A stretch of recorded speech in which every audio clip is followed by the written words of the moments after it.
at FM 94.9 WSAL. Logansport Berries football is on the air. Tonight's broadcast is presented by the Mike Anderson Auto Group, Charles A. Michael Heating and Cooling, Security Federal Savings Bank, North Central Indiana Sports Medicine, the Grissom Maze of Terror, and Diversified General Federal Credit Union.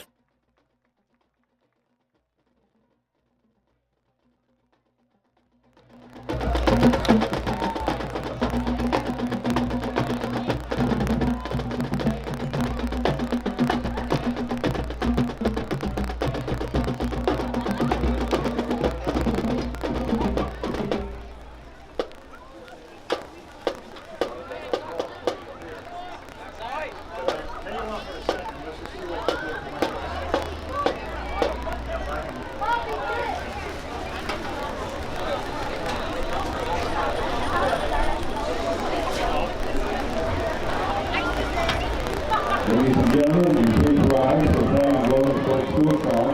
Upon this conclusion, please remain standing as we play the Anderson school song.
You may be seated as we play our pregame patriotic medley.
We continue our 50-yard rally by Team Southwest America, led by shooter Alex Starkey.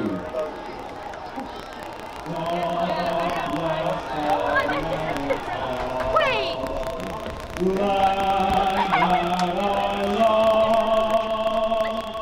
Stand beside her and guide her through the night with the light from above. From the mountain to the prairie to the ocean, white with foam. God bless America, my home, sweet home. God bless America, my home, sweet home.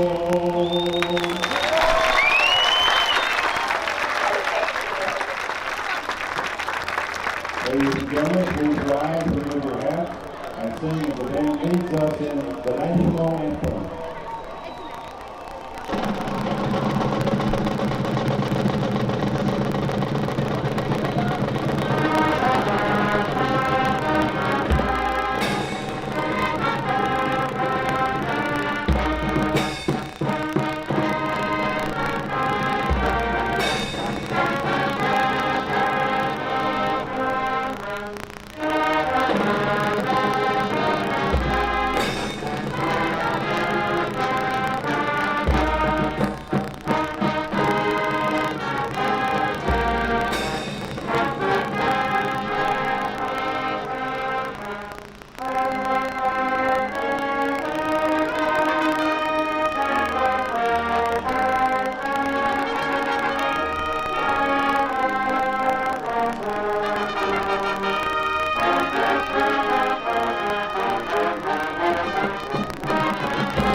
And the over-under, we have been told that I'm going to refer to you as Steve, has been set at 7. Set at 7 that I'm going to refer to you as Steve. So Smart Money in Vegas says take the over because I think I'll botch it up several times. But we're great to have you aboard, and just an absolute spectacular night of weather.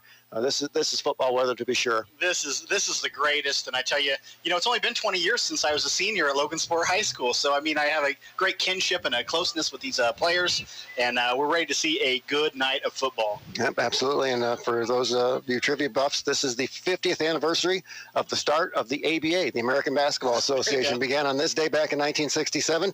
And for those of you keeping score at home, I was alive back then during the ABA. I don't remember too much about what was going on back then, but I was alive. So It's always the folks here in Indiana have a lot of fond memories of the ABA with the Indiana Pacers, the dominant franchise of the ABA, at least in the early years. That is awesome that we get some great trivia here. Now we have the Berries are actually in the end zone right now, grouping up, ready to get their running out. And we see the Anderson Indians just kind of trotting through the tunnel and out into the field over to their sideline. But the Berries are about ready to do their thing. They're jumping up and down over there, getting excited. Yep, the Anderson Indians in their road white uniforms with big green numbers trimmed in red, so that's good for us. We'll be able to identify the numbers, hopefully. That's right. With green helmets, and the Berries in their charcoal black, charcoal gray uniforms, white numbers, and those Delaware blue hen designed helmets under Coach Mike Johnson in his second year here at the helm at Logansport High School. He's done quite a job resurrecting this program.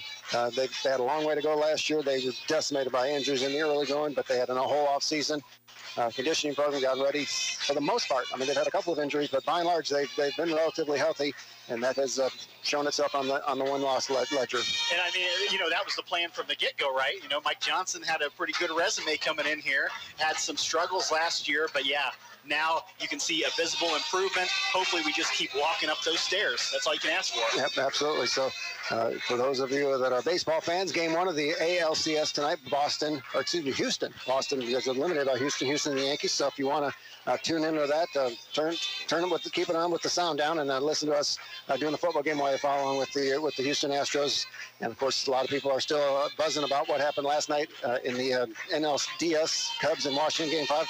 Sounds like you're not a big baseball fan, but it was quite an epic ball game. Yeah, I mean, but when you're from here, even if you're not that much into baseball, I mean, my older brother, Ryan Conrad, he was on that 91 state championship team up here, so I went to a lot of baseball games, and of course I grew up around Cubs fans. I know that you have a soft spot for the Cubs as well.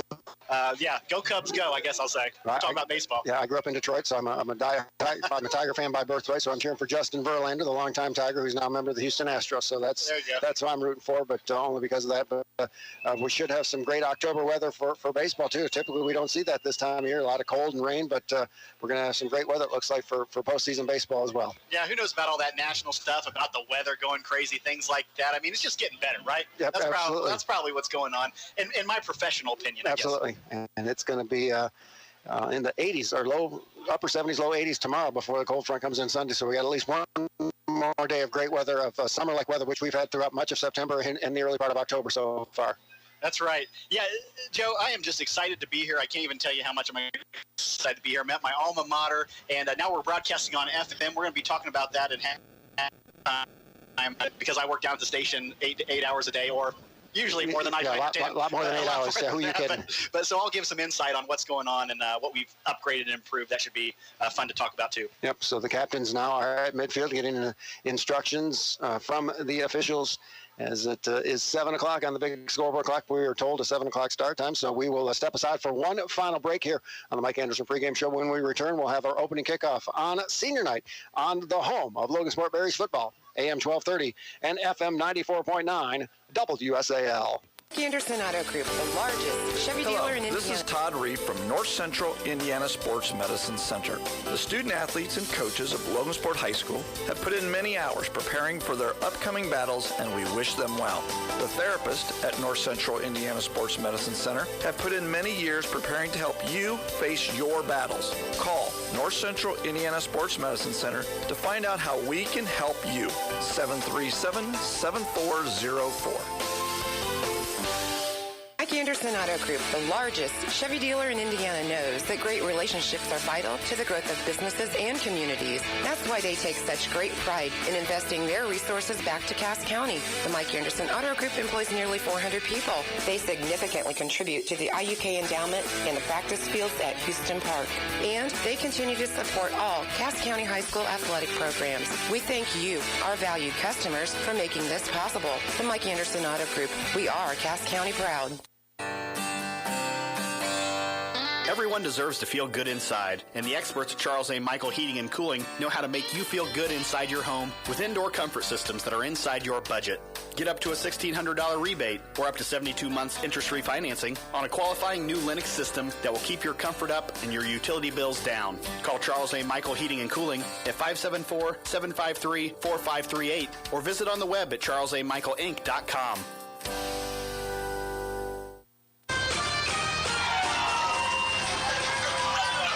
alongside Dave Packard. Oh, Joe my Stutz goodness. back at Berry Stadium.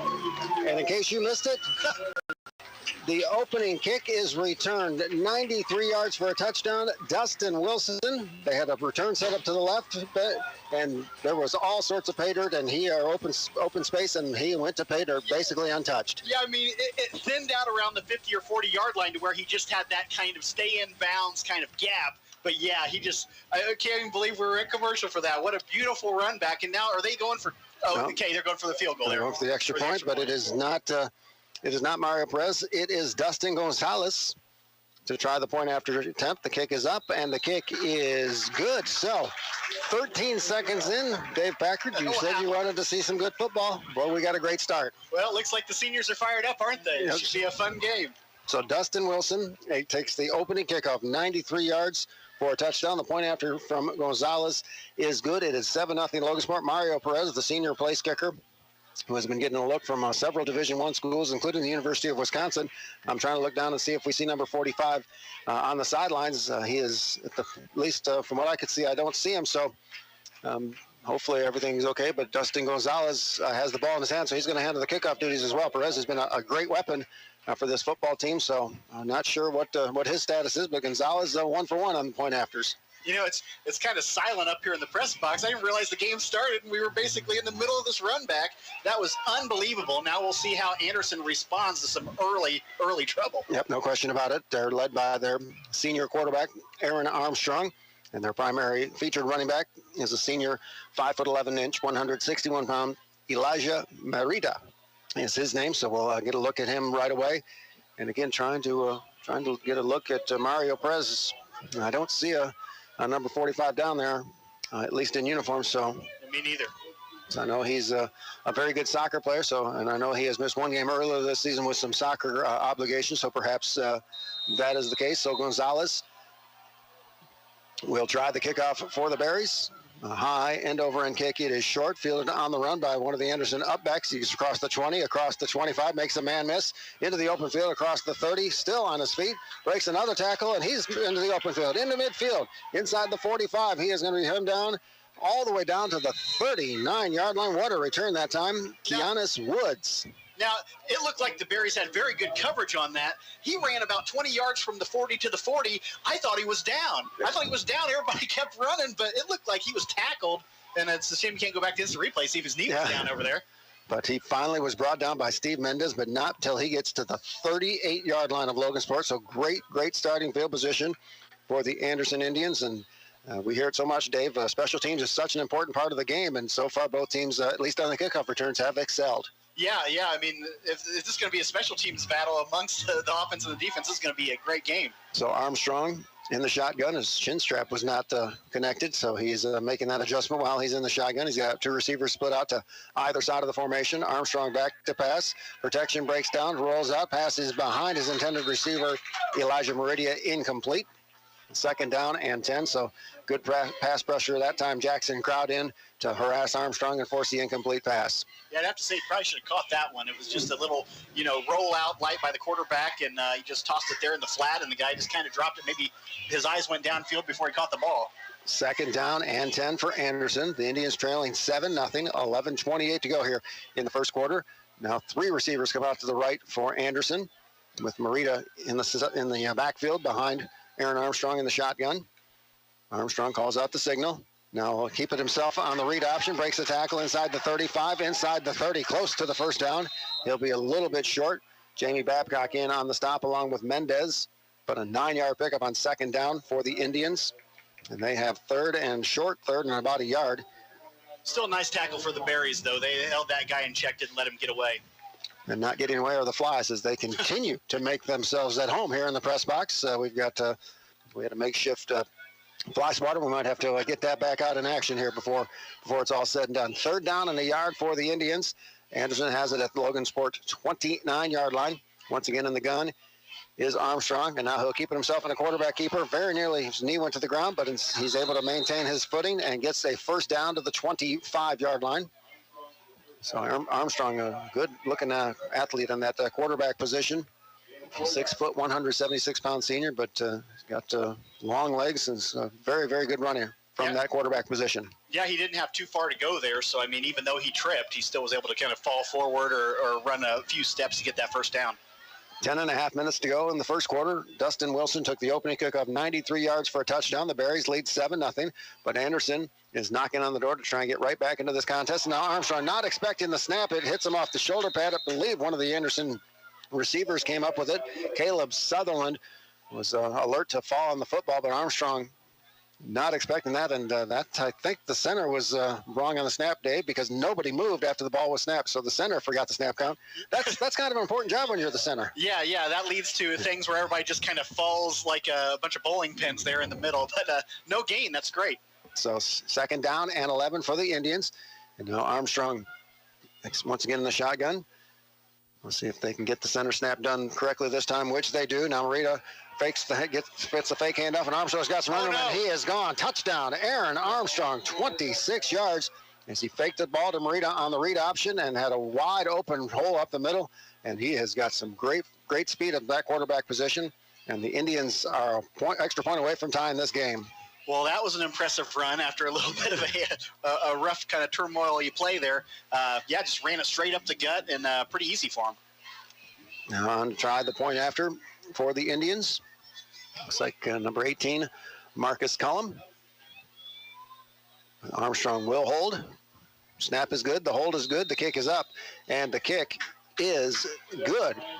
So 9:38 to go, and a wild start here, Dave Packard. So 2 touchdowns in about 2.5 minutes. Oh my, yeah, this has been very exciting, and now we asked how Anderson was going to respond. We've seen it, so now how are the Berries going to respond? They're fired up. They probably thought this is going to be a cakewalk, right, but not so much. No, not at least for the initial going. 9:38 to go here in the first quarter. Logansport and Anderson tied at 7. Following 2 great weekends, the Grissom Maze of Terror is once again ready for another weekend of fun. Don't miss the best haunted attraction in this region. 9 themes of horrifying fun in an incredible indoor maze at the Grissom Aeroplex in Peru. Buy 5 tickets and get the 6th free. Go to GrissomMazeOfTerror.com for more information. The Grissom Maze of Terror in Peru, now open through the Halloween season. And you know that Grissom Maze of Terror, they have animatronics and stuff out there. Oh, really? They've got like 11 different themes in that place. I don't know if you had mentioned that, but man, what a cool place, a Halloween kind of a haunt thing. It's going past Halloween. Past Halloween, okay. Yep. And now on to kick the ball off for the Anderson Indians is Matthew Straight, 6'1", 201-pound sophomore. And I'm sorry, but he does not look 6'1" and 201. He looks a whole lot bigger. That is a huge kicker. That's right. For the Anderson Indians. So Colton Rosie, Dustin Wilson, Jamie Babcock back to receive this kick. And now they're going to kick it away from Rosie, but it goes to Dustin Wilson. It goes through his hands. He picks it up at the 25, and he is going to be brought down right there at about the 26 or 27-yard line. Markland DeWitt on the stop. So no touchdown this time. We'll see the Berries offense for the first time tonight. Yeah, I mean, and he didn't fall on it. He bumbled it, and it went out of his hands. So I guess luckily he picked it up and was still able to kind of keep it because that kickoff team was right on him when he turned around. Sure was. He got a good hop off that field turf, and the ball bounced right back into his hands, but he was not able to advance it past the 27-yard line. That's where Logansport takes over. First down and 10. 9.5 minutes to go here in the first quarter. Logansport and Anderson tied at 7. In at least a high-scoring beginning to this football game at Berry Stadium on senior night here in Logansport. Now Elijah Crow under center, hands the ball off inside to Miles Dungy, who breaks the tackle across the 30, out near the 35-yard line. They'll spot him at the 34, but a good hard run on first down for Dungy. Give him 7 on that first down pickup. Make it second down and 3 for the Berries. Yeah, great little fake out there to the side, and they just ran it right up the middle. Good game. As the Berries are on the near hash, so Elijah Crow is able to walk over to the sideline to get the play call from Coach Johnson, and he gets the team back to the line of scrimmage. Oscar Grimaldo split out wide to the right for the Berries. Dustin Wilson in motion. Handoff inside to Dungy, breaks 1 tackle, is close to the first down. It'll all depend on the mark. As he is right at the sticks at the 37-yard line, and officials will give him the first down. So keeping it on the ground early, has that been kind of a trend this year? Yes, it has. A lot of good runs? Yep, for the Berries. The game against Richmond, in fact, I think they only threw the ball 2 times while the starters were in there. They were just so dominant on the ground. Their offensive line just opened up huge holes all night long against the Red Devils. That's awesome. First down and 10 for the Berries. Handoff once again inside to Dungy across the 40. He'll fall forward to about the 43-yard line. Give him 5 yards on first down. 2nd and 5 for the Berries, but so far that offensive line doing a great job here in the early going. Way to go, fellas. I mean, get 3 or 4 or 5 yards every time on the ground. There's no reason to pass. Yep, absolutely. So if you like offense, we might just have a show for you tonight, as we already have a couple of touchdowns on the board, and we're not even 4 minutes into the contest. 8:10 to go here, first quarter, 7-7. Logansport and Anderson tied up. Now handoff inside to Dustin Wilson. Breaks one tackle, is going to be stopped about a half yard short of the first down. It all depends on the spot. TJ Watson, 5'6", 297-pound sophomore making the stop. That's a good one, yeah, right there. That's a big young man, but they give a good spot that time for Wilson, and the first down for Logansport at their own 47-yard line. So another new set of downs for the Berries. Inside of 8 minutes to go here, quarter number 1. Logansport and Anderson tied at 7. Now Colton Rosie in motion to the left, gets the pitch around the left side. He's got some blockers. He's into Anderson territory. There is a flag on the play, though, thrown in the area where it's almost always offensive holding. And now the official waves his hands. I'm not sure if he just waved off the call. I'm not sure. Yeah, I was wondering if that was going to be kind of a late tackle, but it wasn't. It just they ended up pretty far out of bounds there. But Barry's great running attack going on, and they've got a lot of cool trickery behind the quarterback there going on to kind of fake things. But that was a beautiful toss. Yes, it was. Unfortunately for the Berries, though, they are guilty of an illegal shift, so a 5-yard penalty wipes out that nice gain on first down from Rosie. Push it back to the 42-yard line of Logansport, where they'll have it 1st and 15. 7:47 to go, first quarter. Logansport and Anderson tied at 7 on senior night here at Berry Stadium. Glad you could spend part of your Friday night with us. Joe Stetz, Dave Packard in for the busy Steve Isaacs tonight. Yep, he's busy, but we're always happy to come in and fill in when we're needed. Absolutely. Now pitch to the left side to Colton Rosie this time. Anderson did a nice job of stringing it out this time, but he does get some positive yardage out back close to the initial line of scrimmage. Yeah, it looked initially as an unsuccessful play, but they got pretty much back to the original line of scrimmage. So give him about 5 yards to make it 2nd down and 10.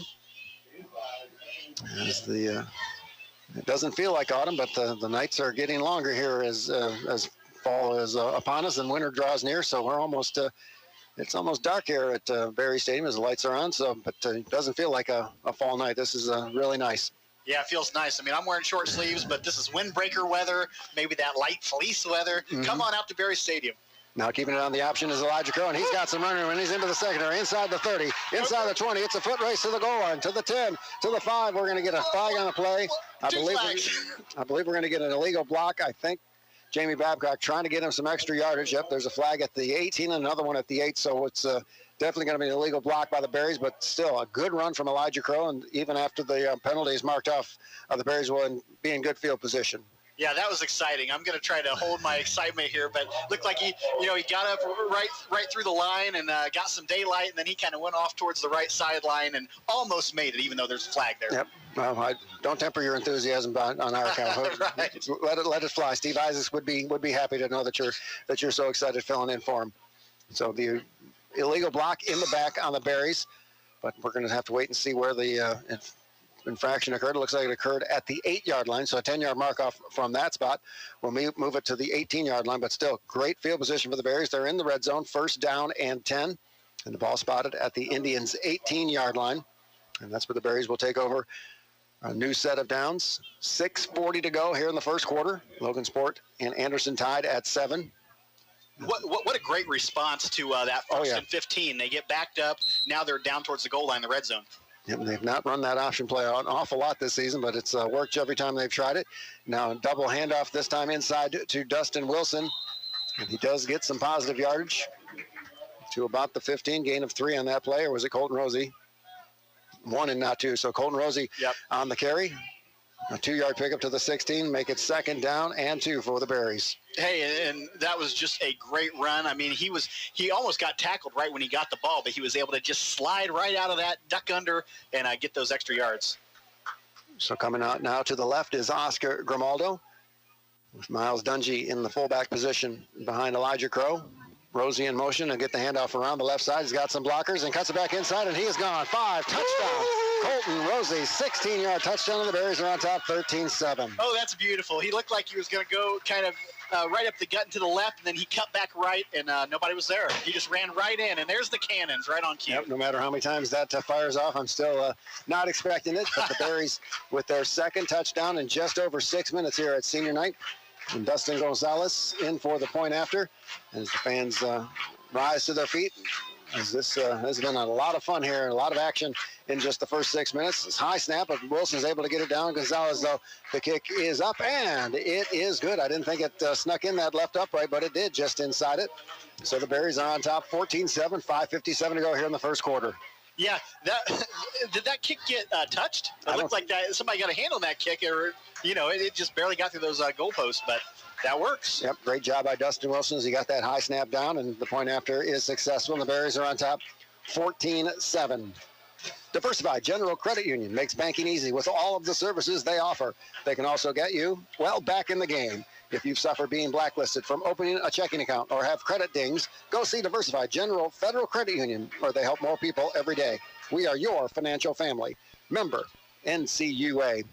So we have played half a quarter, Dave Packard, and we have 3 touchdowns already on the board. Logansport 14, Anderson 7, and this has been a lot of fun so far. Yeah, this has been great. Both teams seem to be ready to play. They're tempering themselves for the postseason, if you will, and we'll see what happens now. We'll see what Anderson does because it's just been a shootout of sorts. Yep, and Anderson had a great kickoff return of their own. So they set them up in great field position, and their quarterback, Aaron Armstrong, was able to take advantage and navigate his team down the field for a touchdown. So we'll see if Gonzalez can get a better kick away this time and at least get a little bit more height on it, give his coverage team a chance to get downfield. And I hate to do a little bit of inside radio there, but I expect us to go to commercial there. I forgot we don't do commercials anymore during the quarter. That's right. I think that's a better listen when you don't have to leave the field. Mm-hmm. So a high end-over-end kick taken at the 10-yard line. A return set up to the left, and he is hemmed in, but he's got some running room around the right side across the 25, and he's finally brought down at about the 30. It was Jovian Poor, 5'9" senior, with the return short of the 30-yard line, so not terrible starting field position for Anderson, but not nearly as good as what they had on that first possession. The ball spotted officially at the 29-yard line. Yeah, he tried to do a Barry Sanders or maybe just a John Madden football move about the 22, but couldn't quite get away from everybody how much ever he stopped and started there. So first down and 10 for the Indians. They have it at the 29-yard line. 5:49 to go here in this first quarter, senior night at Berry Stadium. Logansport on top 14-7. The Indians with their second possession of the night. Armstrong in the gun. Gets the snap. Fakes the bubble screen out to the right side. Now drops back to pass. He's got a man open. The pass is complete across the 30. Short of the 35-yard line. Jovian Poor with the catch. A 5-yard pickup out to the 34-yard line. Yeah, nothing fancy there. Just a little slant in the middle, and they just got a handful of yards there. And Armstrong, a good-looking athlete from that quarterback position. He's got the good footwork. He's got a good, strong right arm. And Jovian Poor, a huge target over there at that flanker position. He's listed as 5'9", but if he's 5'9", I'll take that because I'm 5'9", and he looks a lot taller than 5'9", at least from up here. Yeah. And that seems like one of the first passes I remember seeing in this game. A lot of running in this game. Second down and 5.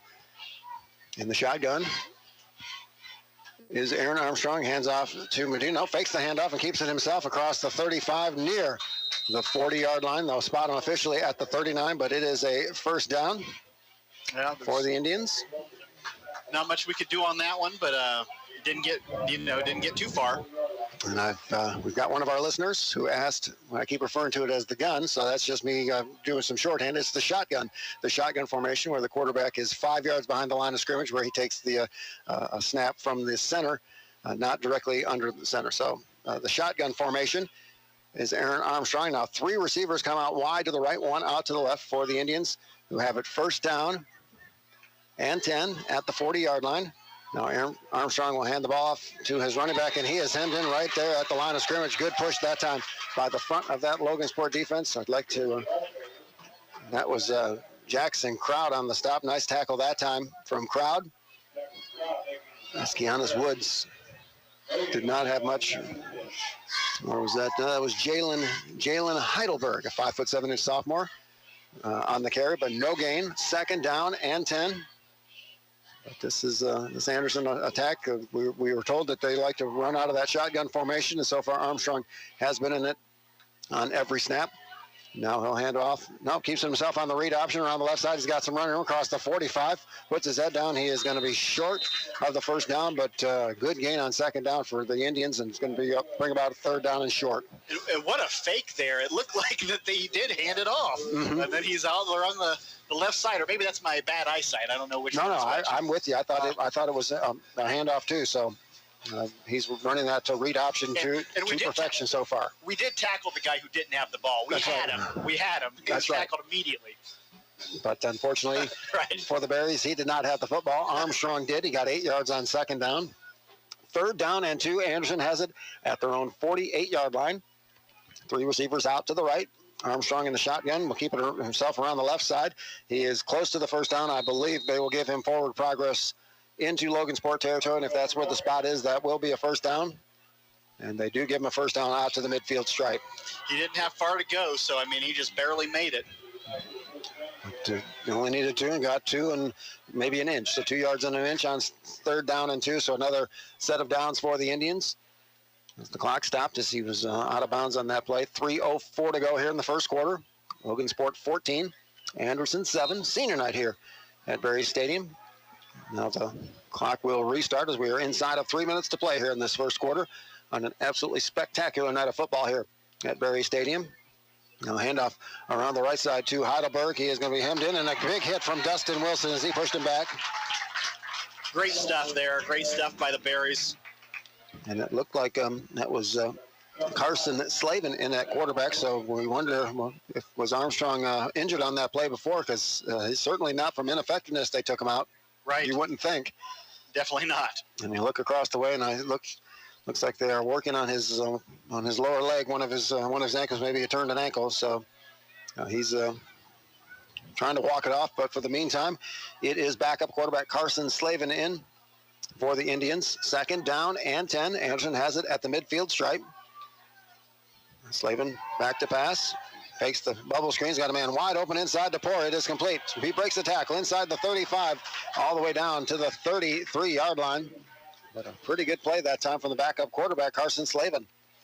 Yeah, good fake, and we just couldn't get our defense there in time, and he slipped a tackle and got a couple extra yards there. And Armstrong is back out there, so whatever was ailing him, the training staff got him mended up quickly, and he's back out there. First down and 10. Anderson has it at the Logansport 33-yard line as we approach 1 minute, 45 seconds to play in a wild first quarter here at Berry Stadium. 14-7 Logansport on top, but the Indians looking to even things up on this possession. 3 receivers now out to the left. 1 receiver out to the right for Aaron Armstrong in the shotgun. Awaits the snap. Now he'll fake the handoff to Heidelberg and keep it himself around the left side. And a good ankle tackle that time from Tucker Platt. No gain on the play. What a great shoestring tackle there. Got him right as he took off. But that was a pretty big spread formation there that they had going, spreading everybody out. And credit that Logansport defense as Armstrong was trying to give it to Heidelberg or keep it himself. Couldn't figure out what would be the better play, but Logansport had both plays defended, and that allowed Platt to come from the backside for the tackle. Good crowd here at Berry Stadium, and I can just feel they're just waiting to cheer. They're just waiting to get pumped. And, of course, the Anderson Indians fans, all 20 of them, they are pumped over there as their team drives. But, hey, it was 5 just a moment ago. That's so right. They've duplicating. That's quadrupled in size since then. So second down and 10 for the Indians inside of 1 minute to play here in this first quarter. Armstrong back to pass. He's got a lot of time. Now the protection breaks down. Pass over the middle, and we got a pass that's broken up, and that will be a flag on Grimaldo as he got there just a little bit early. And he had a beat on that pass, too. I thought he was going to zip in front of the guy, but instead he went through him, and that's a penalty. Yep, no question about that. Pass intended for Tajay Rayford, but the interference penalty happened beyond the 15-yard mark, so it will be a 15-yard mark off and an automatic first down. Good effort that time from Grimaldo, but he got there just a split second early. Great quickness by Grimaldo, and, man, if he could have cut in front of that receiver, he could have took it to the house. So we'll see where but there also is a flag now back in the backfield in the area where sometimes it's offensive holding or it could be roughing the passer. We'll have to wait and see as the officials are having quite a lengthy conversation. We Dave, Joe, you've talked about the players. You haven't talked about us at all. So the officials are wanting to get some airtime now. So we get a pass interference on the Berries. They decline that penalty because it's going to be roughing the passer on the Berries. Oh, some boos from the crowd here at Berries Stadium. So either way, it was going to be a 15-yard mark-off. So to the delight of the Berry fans who didn't like that call. But I'm not sure what they're complaining about. Okay, if you didn't like the roughing the passer, okay, I can accept that, but it was clearly pass interference. So either way, it was going to be a 15-yard penalty. Yeah, that's right. And now the officials are still gathered in. I'm not sure what the discussion could be. We'll have to wait and see. With 39.7 seconds to play here in the first quarter, Logansport 14, Anderson 7, but the Indians will be in the red zone after this 15-yard mark-off inside the 20-yard line following the roughing the passer penalty. The ball will be spotted at the 18-yard line. So that's where the Indians will start this series of downs. I thought the refs decided to throw another flag. He was just tossing to his buddy. Yeah, there you go. Tossing the flag back. That's good teamwork shown by the officials. That's right. Once again, in the shotgun is Armstrong. Three receivers to the right side, one to the left. Morita in the backfield with Armstrong. And now keeping it himself on the read option, and he is tackled for a loss. Great play that time by Jacob Cox as he brought Armstrong down for a big loss back outside the 20-yard line. Great tackle for Jacob there. That was awesome. As Morita was faked on the read option, Armstrong kept it himself, and he loses 3 yards back to the 21, second down and 13. And they probably have that in their minds now that, the quarterback's running a lot. We need to keep an eye on him. So the Indians do not have to run another play here in this first quarter, so they will go to the sidelines and get together as a team and figure out what to call on this second down and 13. So that will bring about an end to our first quarter. At the end of one, it is Logansport 14, Anderson 7. We'll step aside for a break and be back with more action on the home of Logansport Berries football, AM 1230 and FM 94.9 WSAL.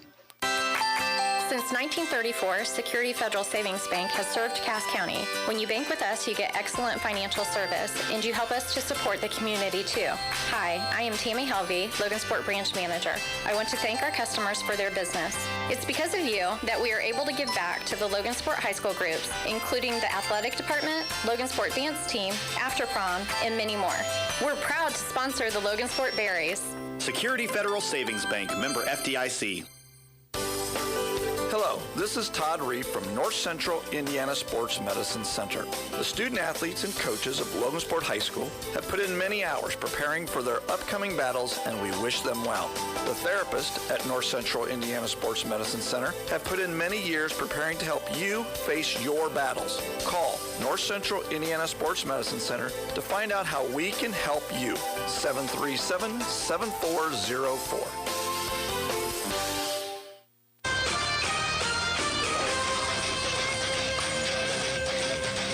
Alongside my new tag team partner, at least for tonight, Dave Backer. Joe Stats back at Berry Stadium senior night as we are into quarter number 2. Logansport 14, Anderson 7, but the Indians have it second down and 13 at the Logansport 21-yard line as both offenses have looked very impressive, at least in that first quarter. We'll see if the defensive players can stiffen up. And now we got some motion on the right side, and it looks like the right side of the Anderson offense guilty for a false start.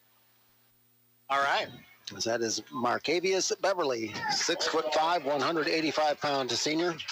And I'm not trying to be critical of the program guy here for Anderson, but these stats don't look right. There's no way that dude's 185 pounds at 6'5". That is a big kid out there on the right side. Yeah, embellishment isn't anything new to the sheet, but still, a little bit off. So that will be another 5-yard loss for the Indians. Make it second down and 18. So they were in great shape just a moment ago, but a big loss, tackle for loss, and now a 5-yard penalty. And they have second down and long. Armstrong from the shotgun rolls out to the right. His offensive line gives him great protection, but he can't find anyone open. Now find somebody open. The pass is complete, just short of the first down. I'll mark it at about the 10, so he'll be about a yard short. We got a flag on the play, though, coming in late. I wonder if that's another pass, roughing the passer or holding. We'll have to wait and see as the officials get together. It looks like one of the officials, at least the initial signal, is a holding call on Anderson. I was watching that wide receiver on the right side, and he kind of did an out there to the right, and he looked like he was wide open. I thought he was going to hit him. Then the guy Logansport guy caught up to him, so he turned towards Happy Burger and about had the catch.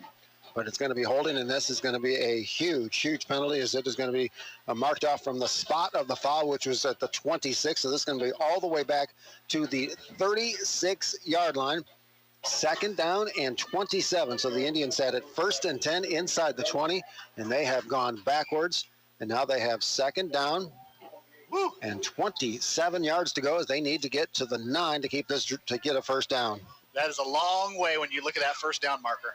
But you would think the Indians are in 4 down territory, so they have 3 plays to try and get these 27 yards. So maybe try to split it up in increments, try and get 8 or 9 yards per play to give yourself at least a manageable situation on 4th down. We'll have to wait and see. Armstrong back to pass. Now the protection breaks down. They set up a middle screen. The pass is incomplete. Keanis Woods, the intended receiver, but the Berries had that well defended. Tucker Platt was all over that. Even if he had held on, I don't think he would have gone very far. Absolutely, absolutely. The Berries had that middle screen figured out, and so wouldn't have went anywhere anyways, but great stop by the Berries. So the incomplete pass stops the clock. 11:26 to go here in the second quarter. Logansport 14, Anderson 7.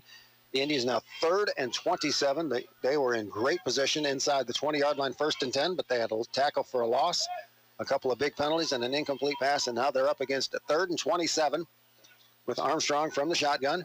Now he's going to hit a Marita on the flanker screen, but he is brought down after a minimal gain. Great play that time. Good tackle in the open field.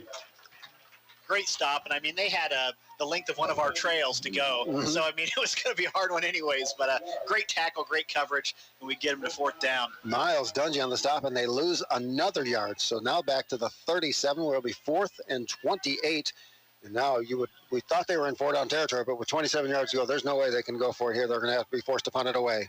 Yep, they're getting back and ready for a punt. We could see a fake, probably not. Yep, the Berries have to be on the alert for a fake, and Coach Johnson is thinking the exact same thing that you are, Dave, so he calls a timeout just to make absolutely sure that his player is aware of it. And for Anderson, you got nothing to lose at the 37-yard line. That's not a bad spot on the field to try a fake punt. Yeah, we'll see what happens, or maybe, they'll try to get us to go offside 5, 6, 7 times. Yep. We'll see how it goes. Following some great opening success, the Grissom Maze of Terror is open once again for another exciting weekend. Don't miss the best haunted attraction in this region. 9 themes of horrifying fun in an incredible indoor maze at the Grissom Aeroplex in Peru. Buy 5 tickets and get the 6th free. Go to GrissomMazeOfTerror.com for more information. The Grissom Maze of Terror in Peru, open through Halloween and beyond. Yeah, I think it's very early November when they're closing, but a really cool thing. We've had a lot of the people, organizers in the studio talking to us, great interviews, and they're pumped about what they're doing. They've got animatronics, really cool place. And the way this weather's been, it's going to still be in the 60s probably by early November, so a great opportunity to get out in the outdoors and take a drive to the Grissom Maze of Terror and see what it's all about. That's right. Now on to punt is Poor. He's just going to look to angle it out of bounds, which he'll do so, but it's not nearly as good a punt as he would want it to. We'll have to wait and see where the officials spot the ball. And now the referee is going to spot it at about the 17-yard line. So not a bad punt, 20 yards net, no return. And Logansport will have a long field, 1st and 10 at their own 17-yard line with 10:43 to go here in this first quarter. The first half. Berries on top 14-7. Looked like an opposite of the end over end. It was kind of like a flying saucer. And from our angle, it looked like it could be good until it hit the track at like the 15. Right. So they got a pretty decent spot, and they'll actually mark it at the 19. So I know he stopped at the 17, but they snuck a couple yards extra on us. So That's right. 1st and 10 at the 19-yard line for the Berries. Elijah Crow under center. Wilson in motion around the right side. He'll get the handoff around the right side. Got a good head of steam, and Wilson will have the first down out to the 30-yard line. Good hard run that time from Wilson. 11-yard pickup and a first down for the Berries. And you said it there. Great head of steam. He was in full stride before anybody even got close to him. And that's one of the staples of this Berries offense. They're getting those wingbacks in motion and get that get that ball handed off to him with the full head of steam underneath them. 1st and 10 at the 30 for the Berries. Grimaldo split out wide to the right. Miles Dungy in at fullback. Now Jacob Cox will shift over to the right side of the formation in that tight end spot. Wilson will get the handoff again, breaks the tackle, cuts it inside, still on his feet. Good hard run again from Wilson. Give him 3 yards, but a very impressive 3-yard run that time from Wilson. He broke a couple of tackles. Make it 2nd down and 7 for the Berries as we approach 10 minutes to play here in the first half. And has it been a theme as we've kind of become this running team that teams are getting worn down towards the end of the game? were able to get more yards that way. And we saw that against Indianapolis Tech. That was a thrilling game at Indianapolis Tech. The Berries with a late interception to secure that win. But, yes, they wore that Tech defense down in that game.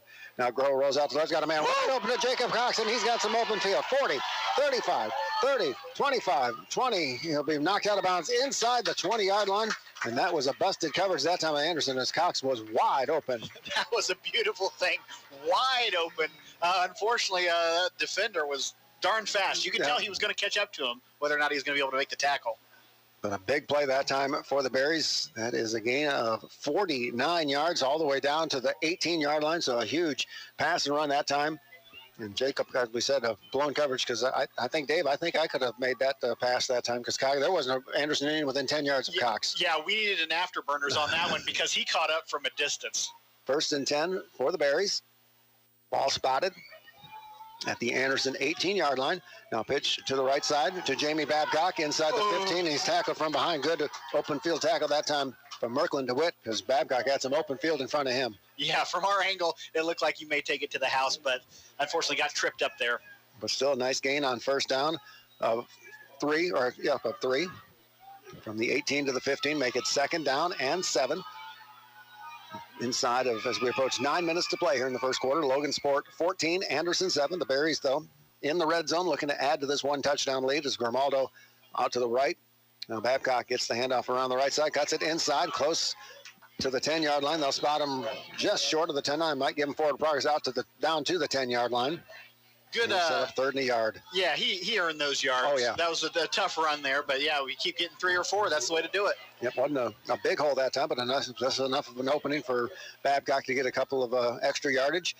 He'll come to the sidelines now. Dustin Wilson replaces him. And Drake McLaughlin in at the right wing back position now for the Berries with Miles Dungy in the fullback position. On this 3rd down and a yard for the Berries. They have it at the Anderson 10-yard line. Now handoff to the right side to Wilson. He'll have the first down and more. Gets a little push in the back from one of his friends. Dante Darden pushes him forward for a couple extra yards down to the 5. 1st and goal for Logan Sport. That's one of my favorite songs too, Joe, is With a Little Help from My Friends, and that's exactly what he did as they head towards the kind of ghosty woods of up here at the end of Barry Stadium on a Friday the 13th. There you go. 1st and goal for Logan Sport. The Berries 14, Anderson 7 as we approach 8 minutes to play here in the second quarter. Motion out of the right is Dustin Wilson. Now the option right with Crow. Good pitch that time to Wilson. Ball is loose. It is up for grabs, and I believe Anderson will have it. And they do as they recover inside the 1-yard line, and that's a big, big turnover for the Berries. Oh, boy, and it looked like just kind of a little option play, and I'm not sure if the quarterback kind of had a bad toss or if it was a bumble or, kind of a bobble. Yeah, I think it was a combination. Yeah. I think the pass, he was hit as he tried to reverse that pitch and bobbled it ever so slightly. And then Wilson, really nothing much he could do with that one, just trying to catch something, get that ball out of midair, but unfortunately falls to the turf. And so now we'll see what the Berries defense can come if they can get a stop here. 1st and 10 for Anderson at the Logan Sport 2-yard line, but that's a huge turnover. The Berries were knocking on the door to get a 2-touchdown lead. Instead, the turnover gives the ball back to the Indians. Well, maybe we can come up with a safety here or something. But, yeah, it's kind of like a volleyball game there towards the end of that pitch. Yep. Well, from the shotgun is Armstrong. He'll keep himself on a quarterback keeper around the left side. Makes one man miss, but he is going to be brought down very close to the goal line. They'll spot him at the 1. The Berry players are wanting a safety. Dave Packer's asking for a safety up here, but I think that they'll give him forward progress out of the end zone. But they'll spot it at the 1-yard line, a loss of a yard on that first down play. I wish I could tell you which Berry it was, but I looked. I couldn't see a body, but I saw hands go up in the safety formation. Unfortunately, a player and not the ref. Yeah, I believe it was Riley Hirschberger. There were several Berries that were asking for the safety. That's right. Riley Hirschberger was one that I saw.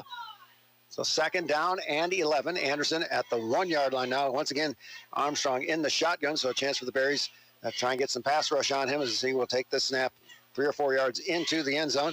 Now back to pass is Armstrong. He's got some protection. Now he puts it up for grabs and is just overthrown as Javion Poor was open. And that would have been 6 because he had a couple steps on Dustin Wilson. Yeah, Wilson on the coverage there. And, oh, man, was that – it looked like Wilson might be able to catch up to it, but then the other guy had even more kind of catch up to the balls, couldn't make it. So we were just inches away from potentially the longest play in Berry Stadium history because that would have been 99 yards touchdown. Oh, wow. I'm not sure that they've had one longer, but it's not to be. at least on this play. So now 3rd down and 11 for the Indians at the 1 of Logansport. 7:02 to go, first half. Logansport 14, Anderson 7. Now Armstrong back to pass, fakes the screen. Now he's under heavy pressure, and he is going to be hemmed in. And I believe for safety tries to throw it, and the pass is incomplete, almost intercepted. Or did it? I don't. Are they going to give Babcock the interception? Wow, they do. He sure is partying like he intercepted it. I'm not so sure about that. It looked like it hit the turf, but I'm not going to complain about that. But Babcock with the interception, so a near safety, a near completion, and it turns into an interception by Jamie Babcock. Oh, boy, and yeah, we were all over that quarterback in the end zone. I was just pumped, ready to tackle him, and when he got it off, I was like, oh, no, but it looks like we got the interception. So... And kudos to you, Joe, for being a historical kind of a guy, because your trivia is unmatched. You turn around the radio folks anywhere, you're not going to hear any better trivia. Well, I appreciate the kind words. I pay Dave a weekly stipend to say nice things about me. Now handoff around the left side to Colton Rosie. Breaks one tackle inside the 10 down to about the 7-yard line. Nice pickup on first down. 2nd and goal for the Berries. So now this has turned into Groundhog Day. We were just here. Yeah, that's right. We were just about to score. Everything got crazy, and now we're back in control here. Yep, the score remains 14-7, 6:30 to go here in the first half. Logansport on top, 14-7. The opening kickoff returned 93 yards for a touchdown by Dustin Wilson. Anderson followed up with a touchdown drive of their own, and then the Berries, a 16-yard Colton Rosie touchdown, gives us where we're at right now, 14-7. Logansport up by a touchdown. Now Crow rolls to his right. He's got some time, throws up, and it is complete for a touchdown to Miles Dungy for a 7-yard touchdown pass. And it was a great catch, Dave Packard. Oh, man, yeah, and he was in space, and he got it right on the numbers, and he held on to it. Looked like there was a guy there right at the end, but great catch, great throw. Yeah, very good throw, I was about to say, from Crow, because there wasn't a whole lot of room out there. Dungy was well covered, but they found a little seam. That's what you call finesse, and that's what you call Berries football. That's right. what I'm going to call it. So Gonzalez in to try the point after touchdown with 6 minutes and 10 seconds to play here in the second quarter. Snap is good, the hold is good, the kick is up, and the kick is good. 6 minutes, 10 seconds to play here in the first half. Logansport 21, Anderson 7 here on senior night at Berry Stadium. There's a young man that caught that extra point. I wonder, when I was a kid, that was the thing to do. Oh, yeah. Maybe catch an extra point. I remember we were talking about baseball, being out at Crane Field and getting that foul ball and getting yourself a suicide. There you go. It's just cool to see the kids out here, the families, and they have a lot to celebrate. Berry's up 21-7. Yep, no question about it. Credit dings? Let Diversified General Federal Credit Union go to work for you. Diversified General Federal Credit Union helps more people get a better loan. Take advantage of what they can do for you at Diversified General Federal Credit Union, 7th and Broadway in Logansport. Your financial family member, NCUA. Proud to support the Logansport Berries. Here the teams are breaking their huddle, getting out there for the kickoff. I also see the band has appeared to get their equipment in the woods. It's kind of strange. It looks like there's people out there during the game. It's just instruments, things like that, but the band's getting ready for halftime, I guess. Yep. Only 6 minutes left, 6:10. 6:10 to go here in the first half. The Berries on top, 21-7, so a great job by that Berries defense after the turnover to get the ball right back on the interception by Jamie Babcock. And a short 10-yard touchdown drive, and Logansport on top, 21-7, but this is we thought this would be an interesting game based on the records that we thought the Berries had a chance to win this game, and so far they're hanging right with this Anderson Indian Ball Club, but a lot of time still to go. Gonzalez will put his foot into it. A good line drive kick that time, fielded at the 8-yard line. Return set up to the middle and into the open field, and a good ankle tackle that time by Grimaldo, as that saved a big run, as Keanis Woods had lots and lots of open field in front of him, but a great tackle by Grimaldo saved a big return. That's right. It looked like we kind of had it covered, and then it looked like that was kind of our last guy there that was going to catch him. Otherwise, you had to run right diagonal down the left sideline. But still a good return from Woods, and Anderson with good starting field position at their own 38-yard line, as we are just about at the midway point of this second quarter. Logansport 21, Anderson 7, 6:03 to go on senior night at Berry Stadium, as these Berries try to send their seniors off in style with a victory and an above 500 finish in the regular season for Logansport. What great conditions. Once again, in the shotgun is Armstrong. Inside handoff to Morita, breaks one tackle across the 40. Tucker Platt brings him down. Steve Mendez also in on the stop, but a pretty good gain on first down for the Indians of 4 out to the 42-yard line. Second down and 6. Can you imagine playing football out there? This is just perfect weather because you're out there sweating, and it's just cool enough to keep you cool. Yep, it's an air-conditioned football game for the end of the year. You look at the fans. A couple of them have jackets on, but nothing like what normally we'll see winter gear and blankets and hats and gloves and all that stuff. But it's jacket weather here for the fans. Now on the read option, Armstrong will keep it himself, and he is brought down on a nice tackle that time from Josh Manfred. As that the interior of the Logansport defense did not give Armstrong many options on that read option. Now, there's a good example of a run again where kind of some disguise. Wasn't sure who had the ball there. Right. We tackled both the guys this time. That's what, it's like hit the one in the middle when you see double with somebody. That's right. Hit them both, and you'll be good. And you wonder if maybe the coaches stressed that during practice this week. On the read option, let's not assume, just assume that guy's got us to tackle both of them. So that's right. They may have practiced that because that's happened several times tonight. Now, keeping it on the ground is Marita, and he is close to the first down. He will have the first down near midfield. So good surge that time by that offensive line of Anderson, as Marita had a lot of running room. Yeah, it must have been the surge by that offensive line because he was barely touched. He got a lot of yards there. Yep, an 8-yard pickup. So first down and 10 for the Indians. Ball spotted right at midfield. 4 minutes and 40 seconds to play here in the first half. Logansport 21, Anderson 7, but the Indians with all 3 of their timeouts left, so they have plenty of time to try and get another score before we go into the intermission. Stick around for our halftime show, the Charles A. Michael Heating and Cooling halftime show. Joe Stetz, Dave Packard will have all the senior night coverage for you. Now Woods gets the inside handoff into Logansport territory, breaks the tackle. He spins his way to the 45-yard line. Good run that time from Woods, a pickup of 5 on first down. Second down and 5. Dustin Wilson in on the stop for the Berries. Yeah, he tried to get that second effort going, but the Berries said no more running for you. Yep. It's not even 8 o'clock, and it's already pitch black here in north central Indiana, so winter is just around the corner, my friend. Winter is coming. That is the popular phrase. Second down and 5 for Anderson. The Indians have it at the Logansport 45-yard line. Now 3 receivers out to the left. Armstrong in the shotgun. It's the snap.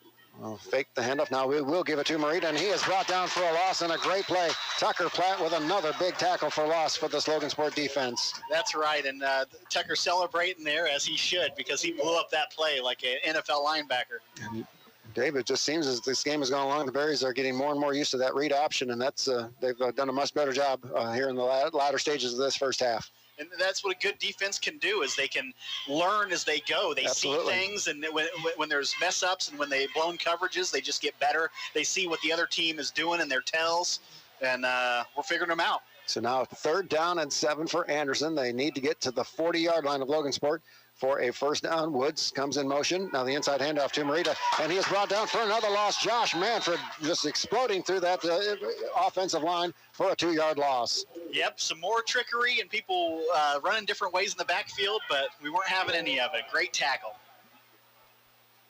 So the Indians at least will attempt a punt, but again, from this spot on the field, cannot rule out a fake punt. I'm sure Coach Johnson has his team on high alert to be on the lookout for a punt.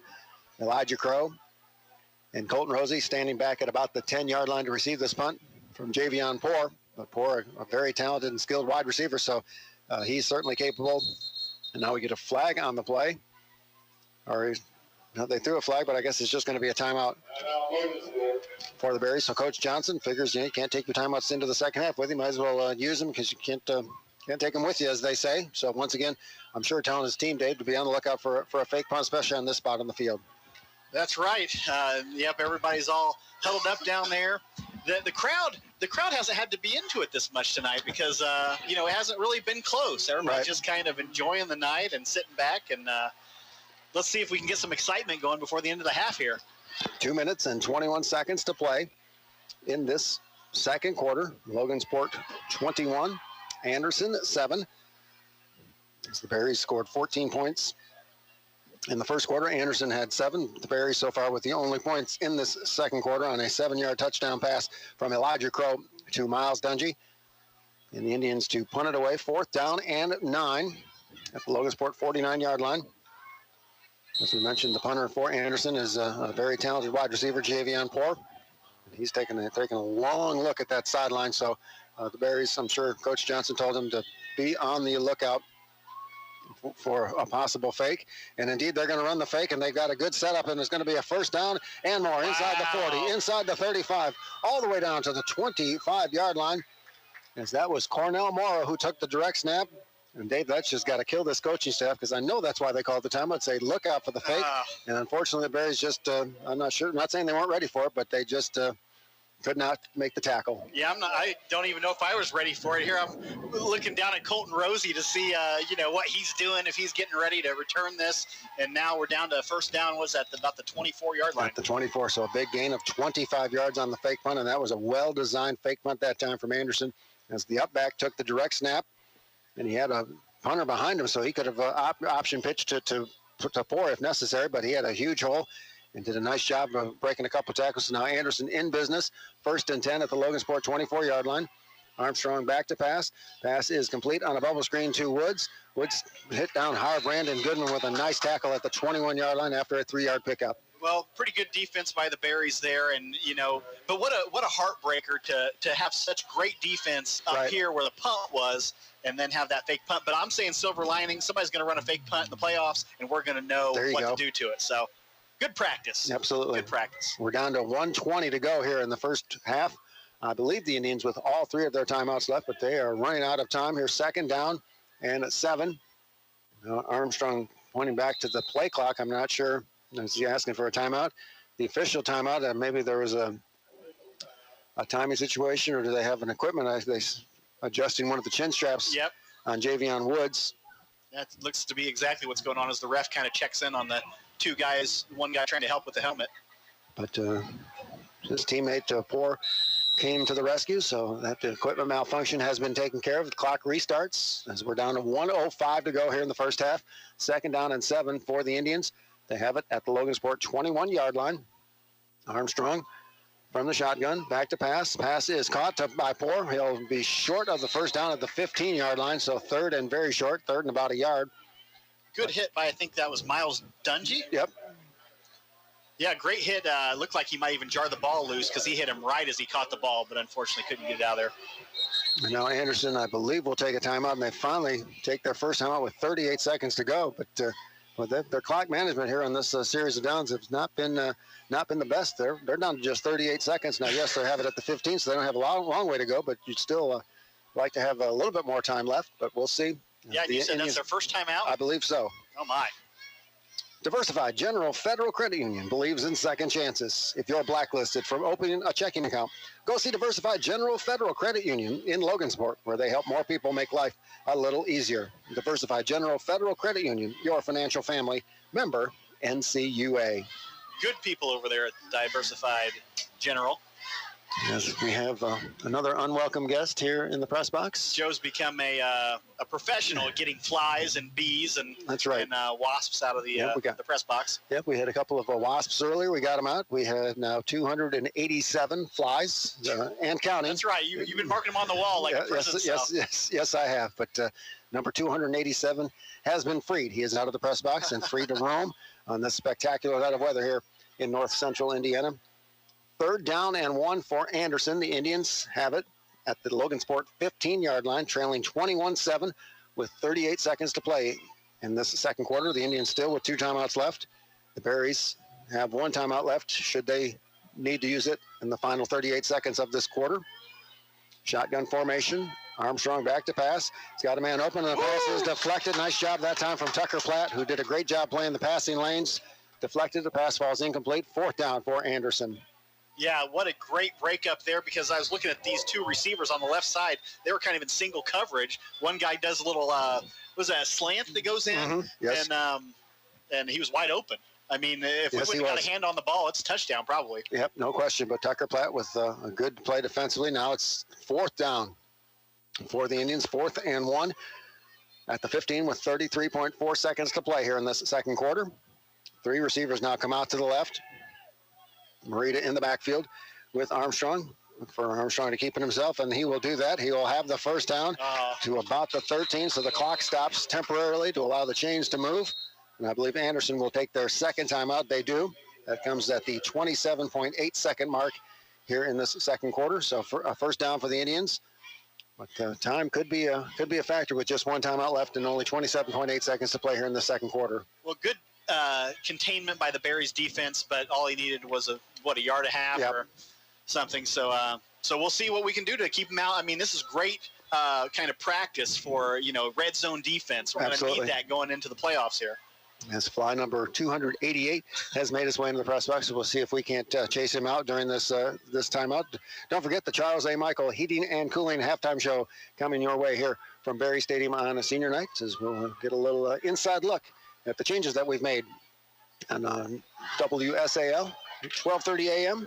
That's right. And by 94.9 FM. Improvements. Absolutely. And making Joe sound better on the air. If you listen on the FM dial, just a great sound.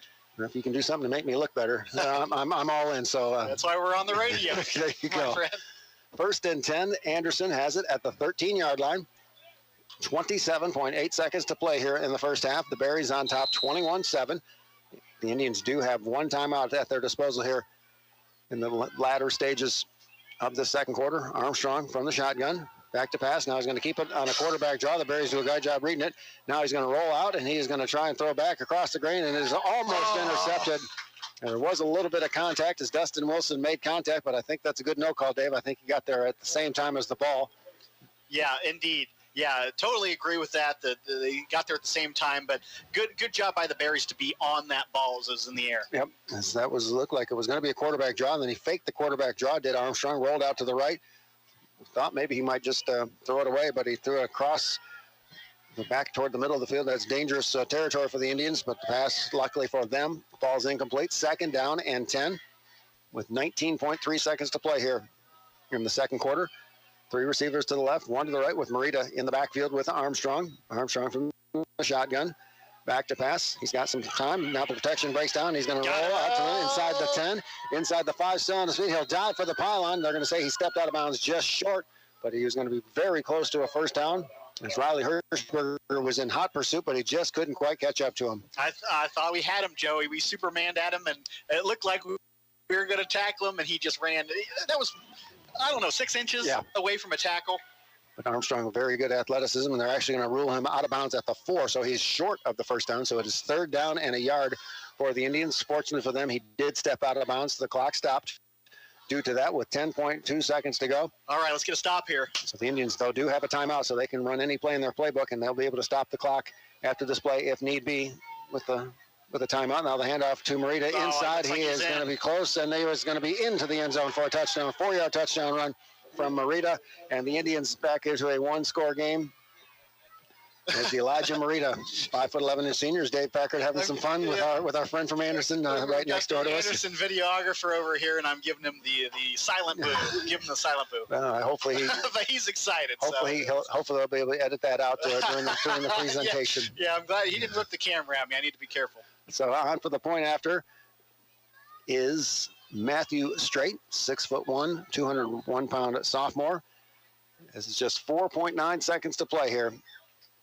And this was all set up by that fake punt. I mean, They've had this game in control and still a chance to keep control in the second half. But, boy, they're to a one-score game now.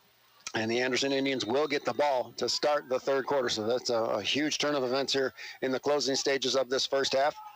As the Indians down by by 8 points, 21-13 with the extra point to come. Snap is waiting, taking a long time. Snap is good. The hold is good. The kick is up, and the kick is no good, wide right. And so you could see that Straight just didn't quite get a full extension on that right leg. He kind of didn't follow through all the way, and that he pulled it right. Yeah, it didn't seem like a bad miss, but just cruised right outside the goalpost there on the right. So the score will remain Logansport 21, Anderson 13. This has been a good football game. For Steve Isaac's sake, I hope that ABBA tribute band is good because he's missing quite a game here tonight. That's right. But, I mean, you can lose your mind.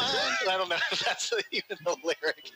I'm a little rusty on my ABBA, Joe, but I know you aren't. You are not. There we go. Well, Steve will give us a recap next Friday night when he returns as the Berries make that short 94-mile drive one way to Jay County for the sectional. The Anderson Indians draw a bye, so they are off next Friday night, so they are guaranteed a second-round sectional game And this Anderson team, depending on who they draw, they've got some athletes on offense. They could pose a problem for someone that they might meet in the sectional. Well, let me thank you, Joe, for you and Steve always going wherever the Berries are going, for the parents, grandparents, friends, just friends of the program, we'll say, like maybe me. Thanks for going out and covering the Berries the way you guys do. You guys put all your heart and soul into it every week, and you make that travel, and nobody can see that. Well, we appreciate that. And here we are. Thought we caught a break by not having to go to Richmond this year. That's but, right. But it's not 140 miles to Richmond, but it's only 94. But who's counting? So, that's right. So straight to put his foot into this one, and he'll squib kick it. Rosie will take it on a hop across the 15, across the 20. He's got some room across the 30, across the 40, breaks the tackle, and he is going to be stopped at about the 45-yard line. But a good return that time from Colton Rosie, and the half began with a great kickoff return. It ends with a great kickoff return by the Berries. Yeah, good coverage by the Indians there, because we were on a mission to run that back, and it could have easily gone that way. But that will do it for the first half. An exciting half of football here at Berry Stadium on the senior night.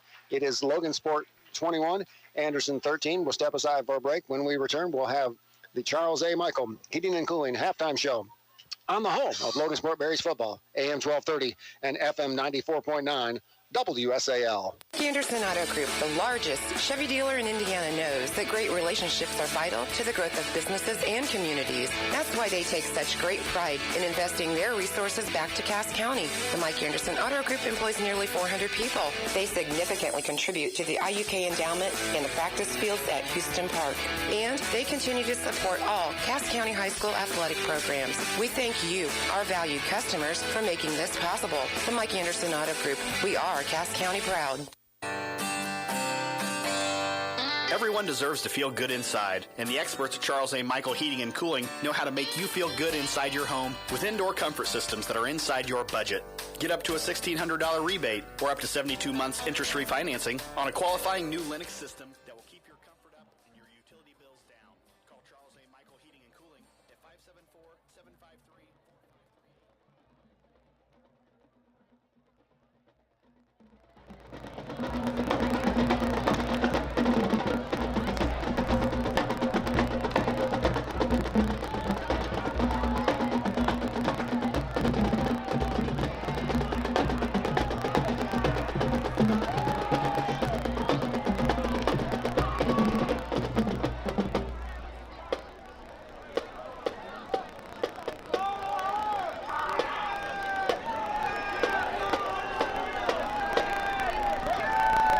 Ladies and gentlemen, if you would please turn your attention to the south end zone for the ping-pong ball drop. Very briefly served to Jimmy Riley, who is dropping the ball from Logansport Fire Department ladder truck. Their band, drum roll, please.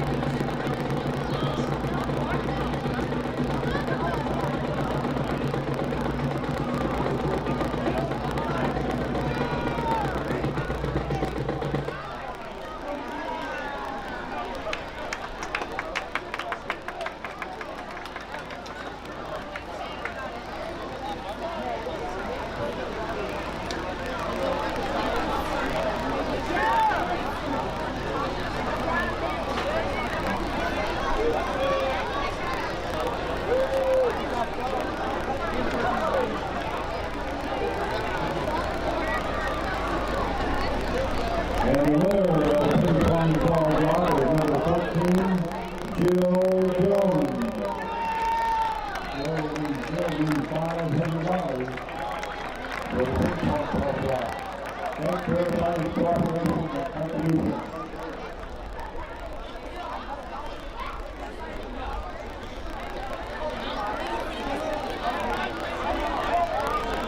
Ladies and gentlemen, please welcome the Logansport Berry Band to the halftime entertainment. The band is led by senior drum majors Elijah Brown, Elijah Bowen, and Olivia Cook, who will conduct, and Nick Barr and Ethan Costello, who have solos. The Logansport High School Music Department is proud to present the 2017 marching show for your entertainment. This year, In recognition of the 40th anniversary of 1978, as well as in anticipation of the upcoming new movie in the saga, the band has had the music of Star Wars. We hope that you recognize and enjoy many of the Sean Williams themes from several episodes. The band wishes to thank the music teacher that runs the program for the segment. The students have spent countless hours preparing and perfecting their show for you. So sit back, relax, and enjoy the fighting sound of the Logansport Berries halftime show. Now here it is, the band of the Mighty Berries.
Michael Heating and Cooling at 574-753-4538 or visit on the web at charlesamichaelinc.com.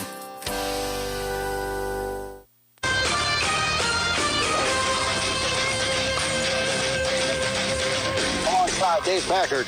No stats back at Berry Stadium halftime at senior night at the Charles A. Michael Heating and Cooling. We have some scores to pass along to you. Lewis Cass on top of Twin Lakes 35-20 late in the second quarter. At the end of one, Delphi leads Taylor 14-0. And Winnemac and Triton, I just had it just a moment ago. Winnemac trailing Triton late in the second quarter, 22-12. Here it is Logansport 21 and Anderson 13. And your very first play, Dave Packard, filling in for Steve Isaac. Right, yep. Dustin Wilson, 83-yard opening kickoff return for a touchdown, really got this place going nuts. Well, when I walked into the stadium today, I felt like I felt a little tingle in my step, being from here, growing up here, attending high school here. And so I guess I'm just a lucky charm for opening kickoffs. But then, right after that, it wasn't too long before didn't Anderson score right after that? Yep, yeah. Anderson, Keanis Woods had a great kickoff return of his own, got it inside the 40-yard line, and Anderson was able to score a touchdown on their first drive of the game as Aaron Armstrong, a 26-yard touchdown run. They made the point after was good. We were tied at 7. Then the Berries responded on another touchdown drive, a 16-yard touchdown run from Colton Rosie. The Berries led 14-7 at the end of one quarter. And then in the second quarter, each team scored a touchdown. Miles Dungy, a 7-yard touchdown catch from Elijah Crow on a great pass from a Crow and a great catch by Dungy. But right before halftime, the Indians scored a 4-yard touchdown run from Elijah Marita. The point after was no good, so it is 21-13 as we go into the second half, and that second touchdown set up by the fake punt, 25 yards. That was a killer for the Berries. Yeah, I would say that was a little bit of a turning point, or maybe even one of the biggest plays that first half. That fake punt, they were able to get a lot of yards off of that, and then it led to a very, very late touchdown. The way you want to do it, it just went to the wrong team. Yeah, 4.9 seconds to play, to be exact, on that touchdown, 21-13. And the frustrating thing, I'm sure, for Coach Johnson and his coaching staff is they called a timeout right before that fake punt, telling his fellas, hey, they're at the midfield stripe. Look out for a fake punt. But maybe you got to, tip your hat to Anderson. That was a well-executed play, and 25 yards on the fake punt set him up for that closing touchdown. Absolutely. I think that's a sign for a good team is you tell them exactly what you're going to do. They may know it's coming, but they can't stop it. Mm-hmm. And, hopefully, we just learn from that. And, those are the types of plays it's hard to practice for in practice. And so, good. We'll have better coverage in the future. And, And so the Indians, though, they won the opening toss. They deferred, so they kicked the ball to Logansport. That didn't work out so well for them on the 83-yard opening kickoff return by Dustin Wilson for a touchdown. But the good news now for the Indians, as fly number 289 departs the press box, is they will get the ball to start this second half, and they've got to be full of confidence and momentum after that late touchdown in the second quarter. Yeah, here come the Berries out onto the field. Now they're running on the kind of south side or end zone line, and they're gathering in their end zone there. And we've been seeing the calisthenics from the Anderson Indians over here for the last probably 5 minutes. So the Berries are back on the field. Everybody's getting ready to go again. Yep. So this is the regular season finale for both teams. The Berries with a chance to finish above 500 if they can get a win here on senior night. Anderson looking to get their second consecutive win after they defeated Richmond last week, 32-13. That comes on the heels of a 4-game losing streak. So the Indians. And they've got some skilled position players. Armstrong is a good-looking quarterback. He's got some good receivers. This is a talented team. The Berries have their hands full in the second half. Yep, and everybody on their kind of roster is listed a little bit shorter than they might be, and maybe a little bit smaller than they might be. And so, they've played pretty well, I would say. I mean, the Berries haven't been running over them, but the Berries have had a spring in their step. Maybe it's due to senior night. Maybe it's just the chemistry that's developed over the year. But I like what we're seeing from the Berries, just a lapse there on that punt. Otherwise, this is a 2-score game. Yep. So as it is, it's a 1-score game, but the missed extra point could loom very large. Anderson, you don't want to try and go chasing that point too early in the game, but at some point to win this game, that missed extra point could loom very large for the Anderson Indians. Yeah, I'd say an 8-point lead is way better than a 7-point lead, almost the gap of a 4-year-old and a 5-year-old's intelligence or something. It's just it's a big thing, but we'll see what if the Bears can come out really strong, get that first stop, since Anderson's going to have the ball, then maybe we can get something going, get a couple scores up, and relax. Yep, as the Berries on the road next Friday night as they travel to Jay County to open up sectional play. Jay County is just 2-6 on the season, so at least on paper that's a winnable game. The Anderson Indians are guaranteed a trip to week 2 of the sectional as they drew a first-round bye next Friday night. So the best of luck to the Indians next Friday night as they will get a bye. And like I said, with the athletes they've got, they're a dangerous team with that quarterback Armstrong and those talented wide receivers that he has. That's right. And Coach Mike Johnson, he's going to be good at letting his players know, don't rest thinking that this is going to be an easy game against Jay County. He knows that people on paper are different than when you're actually playing them, and so that'll be good, because you would be afraid that the Berries would kind of be like, we can get past that first week. Who's coming next? But it seems like Mike Johnson would be a person one game at a time. Yep, absolutely, especially with that 94-mile drive one way. I'm sure he's telling his kids, we're not driving all this way just to lose. So let's take it seriously and get ready for business. So hopefully the Berries can get a sectional win, and the Indians getting that first round bye. It's a big day of football in the state of Indiana tomorrow as the Indiana Hoosiers welcome an old friend. Jim Harbaugh comes back to Indiana. Harbaugh came to Purdue just a few weeks ago with Michigan. The Wolverines knocked off the Boilermakers that day. The Hoosiers would love to spoil a return trip to Indiana for Harbaugh and the Wolverines tomorrow. Yeah, I would be surprised if we saw Tom Crean at that game, Jim's brother-in-law. There you go, that's right. And Jim's been talked about as a possible Colts coach replacement, and I'm not against that idea. Captain Comeback, he was well in my brain when I was in high school, and all those Colts games, and almost beat the Pittsburgh Steelers there to go to the Super Bowl. So I like Jim a lot. I like his family a lot, and we'll welcome him back, even though I went to IU and hope the Hoosiers beat him. No, I said at the time, if I was Robert Irsay, if I was or Jim Irsay, beg your pardon, Robert. I'm dating myself. If I was the owner of the Colts, I'd back the Brinks truck up to Harbaugh's house and wouldn't leave until he signed on the dotted line. He's an outstanding football coach. Look what he did at San Diego. Look what he did at Stanford with the 49ers, and he's turned that Michigan team program around in just a couple of years. I mean, if you're going to be crazy good. That's right. And he is crazy good. He's got some energy, but hey, we all know somebody with a little too much energy. If you're good at your job, let him go. That's right. So the Colts are on Monday Night Football this week. So the Colts are not playing on Sunday, and the Notre Dame and Ball State are off tomorrow. So the Irish and the Cardinals with a bye return to action next week. So we are just about ready to start our second half here on senior night at Berry Stadium. As nobody has left the stands, and the 23 people across the way from Anderson are still there. That's right. Taking advantage of this nice weather, but it's cooled off just a little bit. But as our chief meteorologist, Ben Colson, said, temperatures into the low 60s by the time we're done here tonight. Now, low kickoff handled by Woods. Return up the middle across the 20. He's got some room. Cuts it to the outside, to the 40, to the 45, into Logan Sport territory. Grimaldo will make an ankle tackle, but not before he gets all the way down to the 41-yard line. And Woods has been outstanding on the kickoff return game for Anderson tonight. That was a good run back. I mean, he got about 30 more yards than he should have, but they stopped him before he got too much further, so that's good. At least we caught up to him, but a good cut there to get about 30 extra yards. So Woods has been a very, very dangerous return man, and the Indians set up in great field position. First down and 10 at the 42-yard line of Logansport, so not the start the Berries were wanting.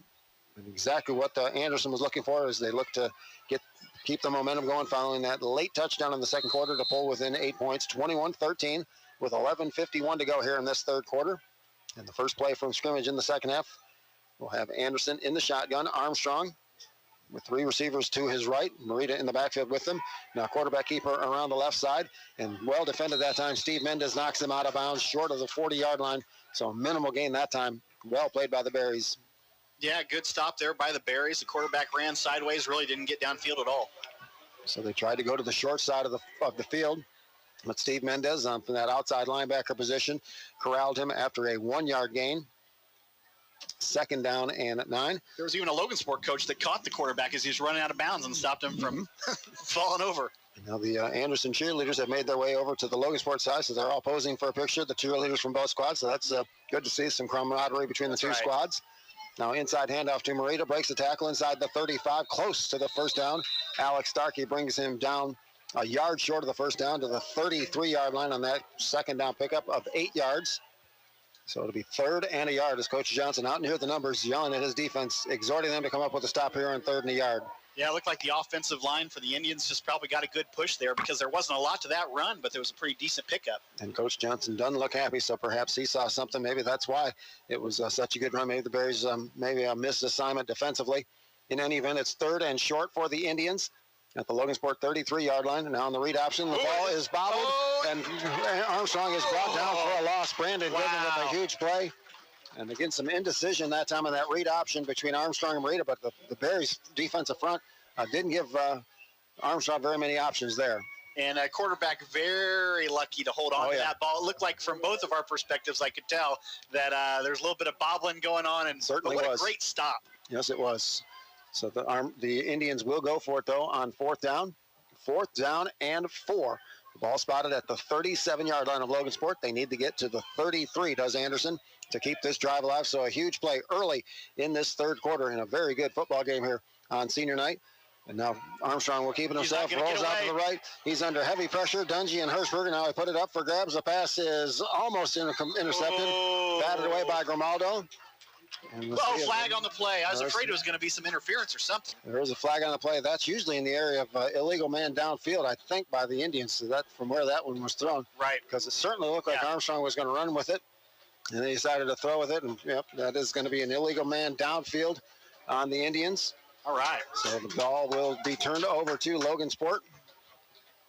My clapping sounds like it's an assistant coach up here clapping. But hey, we like the energy. So that's right. A great defensive stand, though, like you said, Dave, from the Berries following that big kickoff return. But the Logansport defense does not allow a first down, and they take over on downs. And that was great because you had the Indians quarterback running to the right kind of on rollout, but we had 3 or 4 Berries over there chasing them in front of them, and we're lucky there was no interference or anything because there was a lot of contact out there. That would have gone for naught on the illegal man downfield on Anderson. The Berries decline it, so they take over on downs. 1st down and 10 at their own 37-yard line. 10 minutes, 20 seconds to play, 3rd quarter. Logansport 21 and Anderson 13. Now coming down the line on the option right is Elijah Crow. He cuts it inside, close to the 45-yard line. Good run that time from Crow. 7 yards on the carry. 2nd down and 3. Yeah, that was just a good play by the entire offense because it was just a big hole. I mean, he was able to get a lot of yards there without much to do with it. Yep, not much wasted energy that time from Crow as he saw, like you said, that big hole, and he took full advantage of it, didn't waste any time. A nice 7-yard pickup for Logansport on 1st down. 2nd down and 3 for the Berries. They have it at the Anderson 44-yard line. 9:45 to go, 3rd quarter. Logansport 21, Anderson 13. Now again, option right. Crow again will keep it himself into Anderson territory. Yeah, baby! He may go. 30, 25, 20, 15, 10. Cuts it back inside, and he is into the end zone for a touchdown. Woo! 56-yard touchdown run from Elijah Crow, and the Bears are on top by 2 scores. Oh, that was a beautiful thing, and he was running as fast as he could. He got about 5 yards from that goal line and just cut it in and hard yards to get in that end zone. So they had a great play on that option right. The play before that got 7 yards, so they said, we're going to keep running until you stop us, and the Indians couldn't stop them on that one. Oh, that was exciting as a Berry fan. I mean, I hate to be too much of a Berry fan up here, but, that's why we're here. There you go. And now in to try the point after touchdown is number 35, and unfortunately there is no number 35 in the program, so we apologize to that young man. The kick is on the way. The kick is up, and the kick is good. 9 minutes and 32 seconds to play here in the 3rd quarter, and the Logansport Bears are on top of the Anderson Indians, 28-13. Following 2 huge weekends, the Grissom Maze of Terror is once again ready for another weekend of fun. Don't miss the best haunted attraction in this region. 9 themes of horrifying fun in an incredible indoor maze at the Grissom Aeroplex in Peru. Buy 5 tickets and get the 6th free. Go to GrissomMazeOfTerror.com for more information. The Grissom Maze of Terror in Peru, open through the Halloween season into November. Oh, yeah, the Grissom Maze of Terror full of animatronic, I'm not even sure what to call them. I mean, some of the things in these horror houses, you don't even know what they are. They look like something gone wrong at a hospital or whatnot, but pretty scary stuff over there. And climate controlled inside of a building, so even if it's raining, if it's cold, go on over there. There you go. And what a turn of events here in this third quarter. Anderson, after a great kickoff return, was set up in great field position. Looked like they were going to march in for a tying touchdown. Instead, the Berries stiffened defensively, forced them to turn the ball over on downs, and then Elijah Crow, a 56-yard touchdown run on a quarterback option to the right. And the Berries are back up by 2 scores, 28-13. Yeah, 15-point lead, too, which is a lot better than 14, as we talked about. So looking good right now on senior night. Absolutely. So here's a high end-over-end kick. Woods will field it at the 9-yard line, sets up a return to the left, now cuts it out to the right, and he's got some open field. 25, 30. Tucker Platt, though, with a nice tackle from behind, brings him down at about the 36-yard line, and that was a good play that time from Platt because Woods had some open field on that right side. Unbelievable coverage there by Tucker. He pursued that guy all the way, and there's only a couple Berries kind of in his way, and he slowed him down enough and got him. But Woods with another good kickoff return for the Indians, and Anderson once again with good starting field position. They have it at their own 36-yard line. 9:23 to go here in the third quarter. Logansport on top, 28-13. The Berries scored a touchdown on their first possession of this second half. Now Anderson, how will they respond, being down 2 scores once again? Armstrong from the shotgun. They set up a middle screen. The pass is deflected by Garden. It is intercepted by the Berries, and they will take over inside the 20-yard line. Darren Henry with the interception after the deflection by Darren Henry. Yeah, there's about 2 or 3 Dante Berries. Garden, sorry. Yeah, 2 or 3 Berries there, and it got batted up into the air. Easy catch for somebody, but it was Armstrong that tackled him. Otherwise, that was going back. Another touchdown. Yep, Dante Darden got that big left hand up in the air, deflected it. Darren Henry with the interception. As Dave Packard said, quarterback Armstrong saves the touchdown with a tackle. But Logansport 1st and 10 at the Anderson 18-yard line, and that is a huge turn of events here in the early stages of this third quarter. Yeah, it's a shame one of those extra Berries couldn't have took the quarterback down, and it would have been an easy walk-in. So we'll see, does Logansport to try and strike quickly on the instant change, and they're going to roll out to the right. There was Elijah Crow. He's got a man open to Grimaldo. Yeah. It is caught for a touchdown. Oscar Grimaldo, 18-yard touchdown, and the Berries are up now 34-13 with a point after to come. And he had 2 people kind of wide open, single coverage, and what a great throw, and then a great catch.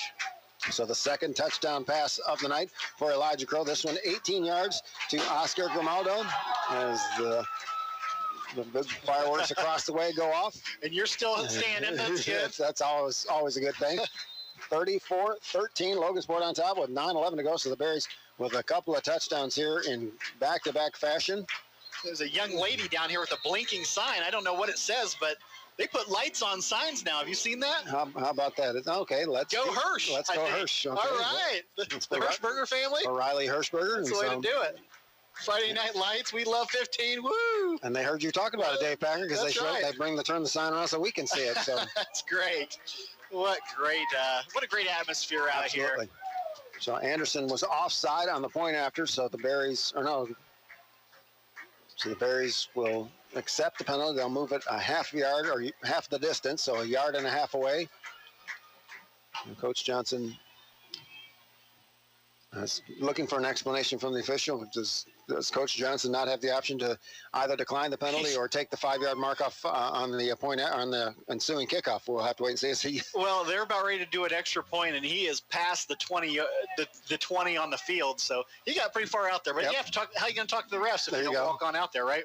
So he's going to take advantage of the half the distance penalty, and he's going to bring his offense back out onto the field, and they're going to go for 2 from the 1.5 yard line with 9 minutes and 11 seconds to play here in this third quarter. Logansport with a couple of quick touchdowns. And it's a 34-13 lead, and now they will go for 2. Grimaldo splits out wide to the left with Colton Rosie, Dustin Wilson, and Miles Dungy in the backfield with Crow. Now pitch out to the right to Dustin Wilson. He's got a foot race to the goal line, and he's in for the 2-point conversion. It is now 36-13, and it's a good thing they had that 1.5 yard penalty because he wouldn't have made it from 3 yards. That was well defended by Anderson, but credit Dustin Wilson with a great job getting into the end zone for the 2-point conversion. That's right. Didn't have far to go, so just had enough to get around the outside and get in. Pretty easy trot, though. He just couldn't have got too much further. So with 9 minutes and 11 seconds to play, third quarter, it is Logansport 36 and Anderson 13. Credit dings, let Diversified General Federal Credit Union go to work for you. Diversified General Federal Credit Union helps more people get a better loan. Take advantage of what they can do for you. At Diversified General Federal Credit Union, 7th and Broadway in Logansport, your financial family. Member NCUA, proud to support the Logansport Berries. Yes, thank you to the Diversified Federal Credit Union. It's a mouthful, yes, but those guys are really great over there. I think they had a fundraiser just recently for a sick kid. It was like 6 months ago or something. I went over and got a car wash even in there. You know, they're always trying to help out the community any way they can. So the Indians had a great start to the second half with a great kickoff return. They were set up 1st and 10 at the Logansport 42-yard line. They turned the ball over on downs, and Logansport has scored 2 quick touchdowns to extend now to a 36-13 lead. And we've not even played 3 minutes here in this third quarter. Now high end-over-end kick is going to be fielded by one of the upbacks. One-handed reception that time from DeWitt, and he's got some running across the 25, breaks it to the inside, 30 out near the 35-yard line. Jacob Cox and Tucker Platt on the stop, but quite an effort that time from Merklin. DeWitt reached up with one hand and fielded that kickoff. That was impressive. That's right. He had the guy behind him that was going to catch the ball, but yeah, he went ahead and turned around, got a one-handed catch basically, and then took it for a decent gain, I guess. And now another good starting field position for the Indians at the 35-yard line, but it's been a disastrous couple of minutes for Anderson as they have fallen behind now by 23 points, 36-13. You get the sense on this drive, Dave, maybe just get a couple first downs at the very least just to try to calm things down for them and slow down this high-powered Logansport offense. Yeah, the Berries have thrown a haymaker here, and it's become a totally different game in the last several minutes, like you said. So we'll see what Armstrong and the Indians can do. 1st down and 10. Armstrong back to pass. Now he's under heavy pressure. Darden tries to get the sack from behind. The pass is caught by his wide receiver. He was going for Marita. Instead, it was complete to Marcavius Beverly, the split end. So that could have been disastrous for the Indians. A near sack, a near interception, but goes into the hands of Beverly, and they get 5 yards out of the play. Yeah, Aaron Armstrong seems like a heck of a player. I mean, he's been making plays with his feet. He's been making plays with his arm, and it's been pretty impressive. But they had 3 guys over there, and it was hard to tell who he was even throwing to because they were all in a very close proximity. Yeah, I thought he was going for his tailback, Marita. It overthrew him, but it was right into the hands of Beverly. So a 5-yard pickup on 1st down for the Indians. 2nd down and 5. At the Logansport, or Anderson at their own 40-yard line. Armstrong back to pass. He's under heavy pressure. Now he puts the football down. He will scramble his way close to the 1st down. Now he will have the 1st down. Alex Starkey brings him down, but not before Armstrong gets out to the 45-yard line. Great play by Anderson there to take it himself because he was in trouble, and he had some receivers that were wide open, but he didn't have a chance. Luckily, the Bears defense didn't give him time to look. Yep. And luckily, we have a removable screen here in the press box to get some more of the flies out of here. They must have heard that you were here, Dave, and wanted to hear your football debut with us here this season. That's right. I mean, to be a fly on the wall during my debut here, and there they are. There they are in spades. And just as we speak, another one shows up on the screen. 1st and 10 for Anderson. Armstrong back to pass. He's got a lot of time. He's got a man downfield. The pass is slightly overthrown as Beverly looked like maybe he might have tweaked a hamstring or calf muscle because he did not fully extend at the tail end of that pass reception. That didn't seem like a full-out run that he was doing, but it was one of those balls that just got tossed in the air. You see it on TV all the time. It goes out of the screen. I thought he might be thrown to the ref back here, but his guy almost got to it. Yep. I mean, but he kind of, like you said, came up kind of light. So he hobbled a little bit back toward the line of scrimmage, but Beverly will remain out there. It is 2nd down and 10 for the Indians. At their own 45-yard line, 7:47 to go, third quarter. Logansport 36, Anderson 13. Now Marita gets the handoff, and he goes nowhere as he struggles to get back to the line of scrimmage. Big hit that time from Steve Mendez. Also in on the stop is Alex Starkey.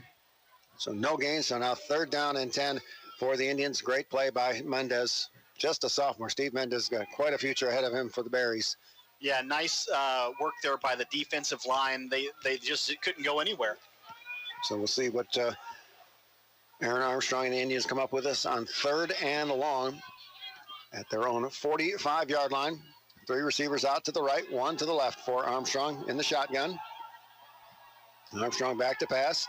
He's got a man out there, and the pass is behind Beverly as Oscar Grimaldo was in tight coverage. There was some contact. That's what Dave was talking about. He was doing about. But looked like maybe the pass or the officials ruled that pass uncatchable because that was well off the mark. Yeah, it had to be uncatchable because we definitely hit that guy early before the ball got there. No question about it. I was watching before the play Jacob Cox here on the kind of right end. He has great energy, and he was hopping. He was down in the stance, and he was kind of hopping, getting ready to go, and had good pressure on the quarterback. But that we got there early. I'm glad it was uncatchable. So Does Coach Johnson tell his team to look out for the fake punt? I don't think he has to say that. I'm pretty sure they're looking for it here this time. Hoare will get it punted away. A low squib kick handled by Elijah Crow, and he'll return it out to about the 25-yard line. So a dangerous job that time from Crow, but he did not want the punt to roll past him. So he was able to secure it. And the Berries will take over first down and 10 at their own 25-yard line. 6:53 to go here in the third quarter. Logansport with a couple of quick scores here in this third quarter to extend to a 36-13 lead on senior night here in Logansport. And that received punt, he only had it in his possession for a very short amount of time before the other team came down and hit him. So good job holding on to the ball there. Let's see if the Berries can get another score, because all this is just practice for going into sectional. That's right. The Berries at Jay County next Friday night for a 7 o'clock start time. We'll be on the air at 6:45 with the Mike Anderson pregame show. And I believe Steve Isaacs will rejoin me. I know he doesn't want to miss that 94-mile drive. Yep, so. And then meteorologist Mike Franklin you'll have on. That's right, Dr. Weather. So that's right. And we got a flag on the play, and it looks like Anderson was in the neutral zone, I believe. And that is the call. Offsides on the Indians. 5-yard mark-off will make it 1st and 5, and this third quarter has just been disastrous for Anderson. After a great start on that huge kickoff return, nothing has gone right for them since then. No, it hasn't. I was just looking down in the student section where, they're kind of relaxed because we're doing pretty good, but I just noticed that there's a clown that's appeared there on the edge of the student section. Okay. And I guess it's kind of a Halloween-y kind of a night. It's crisp, it's cold, and it's Halloween. Inside handoff to Miles Dungy to about the 33-yard line. Give him 3 on that first down carry. 2nd down and 2 following the penalty. Yeah, not Halloween. Friday the 13th. Friday the 13th. Okay. Right. But our good fortune is having Dave Packard in the broadcast booth with us, as Steve Isaacs at that ABBA tribute band concert. But he couldn't pass up the backstage passes, I think is what sold him. Yeah, but every time I see him, he's like, Dave, you can dance, you can have the time of your life. He's always saying stuff like that. 2nd down and 2 for Logansport at their own 33-yard line. Colton Rosie in motion to the right. Or that's Dustin Wilson in motion, gets the handoff, spins his way through a tackle across the 45 to the 48-yard line. That was quite a run that time from Wilson, and he very nearly broke it. These kids just play the Madden video games all the time, and they hit that button, and they're spinning. Hit the B button, they're starting spinning. But he almost broke that. Yes, he did. That was a great spin. You hardly ever see great spin like that. I'm from the Pong generation, so when you hit the B button, I'm talking that's the second paddle. So yeah. that's they didn't even label them back then. There's like one button. There you go. 1st and 10 for Logansport. They have it at their own 48-yard line as we've reached the midway point of this third quarter. The Berries on top 36-13. Now inside handoff to Miles Dungy into Anderson territory, down to close to the 48-yard line. They will give him forward progress to the 48. 4-yard pickup for Dungy. And it'll be 2nd down and 6. Yeah, that's a great run there, and picking up those 3-4-yard gains is great. Like we talked about before, you keep running and running, you wear down the other defensive line, and then, of course, if you decide to pass, you get people wide open. That's right. They're thinking the run. Yep. As Elijah Crow has thrown 2 touchdown passes tonight, 1 to Miles Dungy and 1 to Oscar Grimaldo. So the passing threat is always there for this Logansport offense. Now Brandon Goodman to the right side of the formation from that tight end position. Jamie Babcock gets the handoff around the right side, cuts it inside, breaks a tackle, breaks another tackle. Still on his feet is Babcock inside the 40, down to the 39. It'll be another Logansport first down. And he kept himself up with one of his arms. He wasn't going to get the first down, but great move, just grabbing the ground as he kind of almost got tackled, and then he got past the first down marker. Yep, and something that you talked about in the first half, the Berries starting to wear down this Anderson defense ever so slightly as we progress here in the latter stages of this third quarter, which has 5 minutes remaining. Logansport with already 2 touchdowns on the board here in the third quarter to take a 36-13 lead, and they have a nice drive here going to try to add to that lead. Now handoff to Dustin Wilson, hemmed in short of the 35-yard line. I'll mark him at the 37, so a much better job that time from the Indian defense, limiting Wilson to just a 2-yard gain on first down. 2nd down and 8. Good play there by the Berries and a little bit of trickery behind the line of scrimmage, like Anderson's been doing all night. But good play, good little pickup. Yes, it was. So the Indians see if they can capitalize on that good first down play. Berries in a long down and distance here on 2nd down. 2nd down and 38. Logansport at the Anderson 37-yard line. Clock running. 4:15 to go. Third quarter. The Berries on top 36-13. Rosie in motion to the left. Handoff to Miles Dungy, and he's got some running room inside the 20, 15, 10, 5. He is going to be brought down from behind at the 3-yard line. What a big run that time from Miles Dungy. Justin Stiers on the stop. What a gain of 34 yards for Dungey. First and goal for the Berries. Great run and great job holding on to the ball because it looked like the defender was trying to strip him there at the last minute, but fell down. You know, when you get that close to the end zone, it feels like maybe your ball handling goes a little bit, like the Leon Lett game of way back. But, he held on to the ball, and now we're knocking on the door. Yep, the Indians in an all-out run blitz that time, so once Dungey broke through that initial surge, there was lots of open turf in front of him. Steyer saves the touchdown for the time being for the Indians. First and goal. Logansport has it at the Anderson 3-yard line. Now Tucker Platt in at fullback for the Berries. And now some mix-up, and I believe we're going to get false start on the Berries, or are they going to did they take a timeout? We'll have to wait and see. Okay, the Berries do get a timeout. So at 3:38, so there was some mix-up on that play. So not a bad time to call a timeout. But first and goal, you don't want to give up 5 yards on this position on the field. And, kudos to Anderson for having good speed on their defense, because there's several times where the Berries were going to score, and the Anderson defense caught up to them. So, that is a positive for Anderson. Diversified General Federal Credit Union believes in second chances. If you're blacklisted from opening a checking account, go see Diversified General Federal Credit Union in Logansport, where they help more people make life a little easier. Diversified General Federal Credit Union, your financial family. Member NCUA.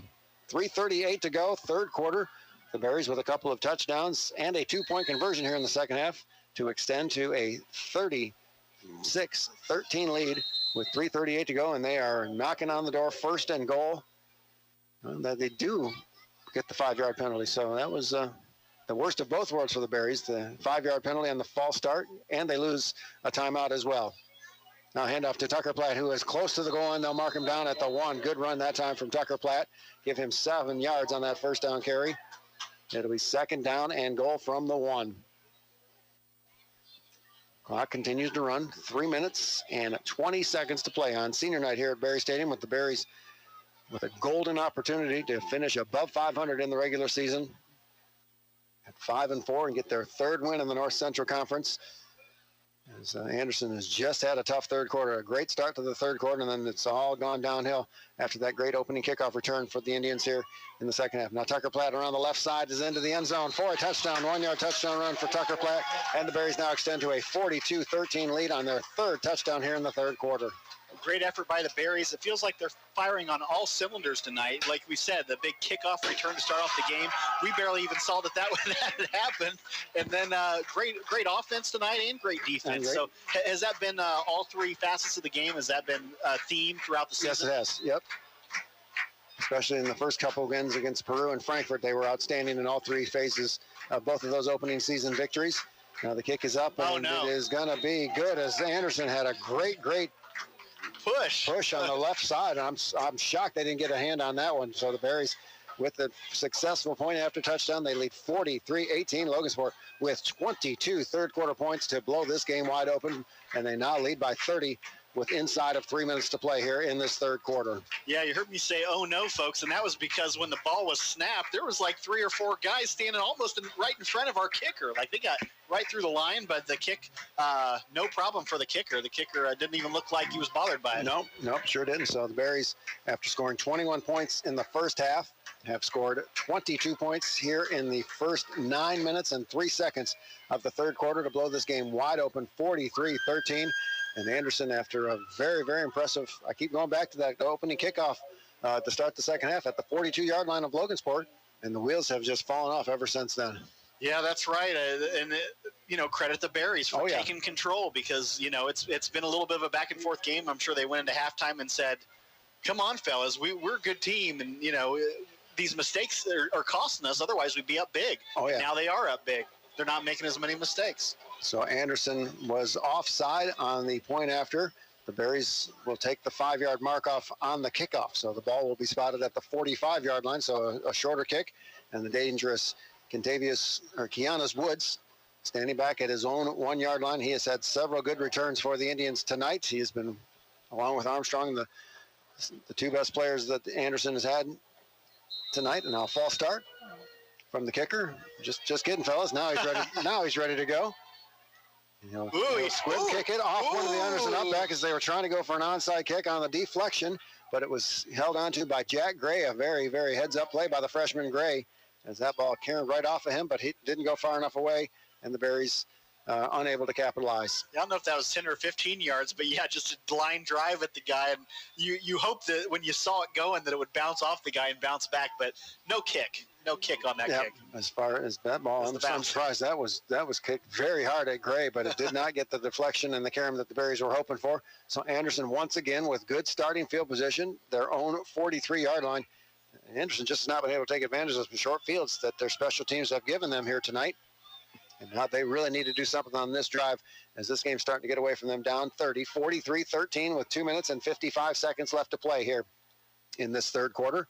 Now Armstrong rolls out to his right. He's got all sorts of time. He's got some room to run, too, if he wants to. Can't find anyone open, and he'll just throw the ball away on the sidelines. Great work by that Berry secondary, as Armstrong had lots and lots of time, but just couldn't find an open receiver. Yeah, he had a receiver long, and he kept waving his arm, but he looked like he was covered by the Berries. There you go. But this quarterback's been directing traffic, been throwing up his pointer finger and kind of pointing at things, and I've been really impressed with the quarterback play on the Anderson side. As have I, so... Fly number 295 has departed the press box. So let's see if we can get to 300. It's a perfect game. There you go. 300. We'll see what we can do. Clock stopped on the incomplete pass. 2:45 to go. Third quarter. Logansport 43, Anderson 13. The Indians have it second down and 10 at their own 43-yard line. Armstrong back to pass again with good protection. Passes in through the fingertips of Woods and very nearly intercepted by Oscar Grimaldo. The pass was broken up that time by Marcavius Beverly. Otherwise, Grimaldo would have had an interception as that pass just sailed a little bit on Armstrong for an incomplete pass. Third down and 10 for Anderson. And kudos to the Berries for keeping this energy up. They're up 30, and that could have been a run back, a pick six. Absolutely. So Armstrong takes a look to his coaches on the far sideline. They get the play call, and now he comes to the line of scrimmage once again in the shotgun. 3 receivers out to the right for the Indians. 1 receiver split out to the left. In the backfield with him is Elijah Marita. Back to pass is Armstrong and Hirschberger and Darden chasing him down from the backside. Here comes Darren Henry. Pass is thrown up for grabs. It is very nearly intercepted. It was been out of bounds. But again, great coverage by this Logansport secondary. Armstrong has had time to throw, but just cannot find an open receiver. So 3 straight incomplete passes, and the Indians will be forced to punt this one away. Yeah, the Anderson quarterback there just rolling out to the right and pretty much running backwards, just chucked up kind of a Hail Mary ball, and nobody even worried about it because it was out of bounds. You know, it was a little batting around, but no chance to be caught.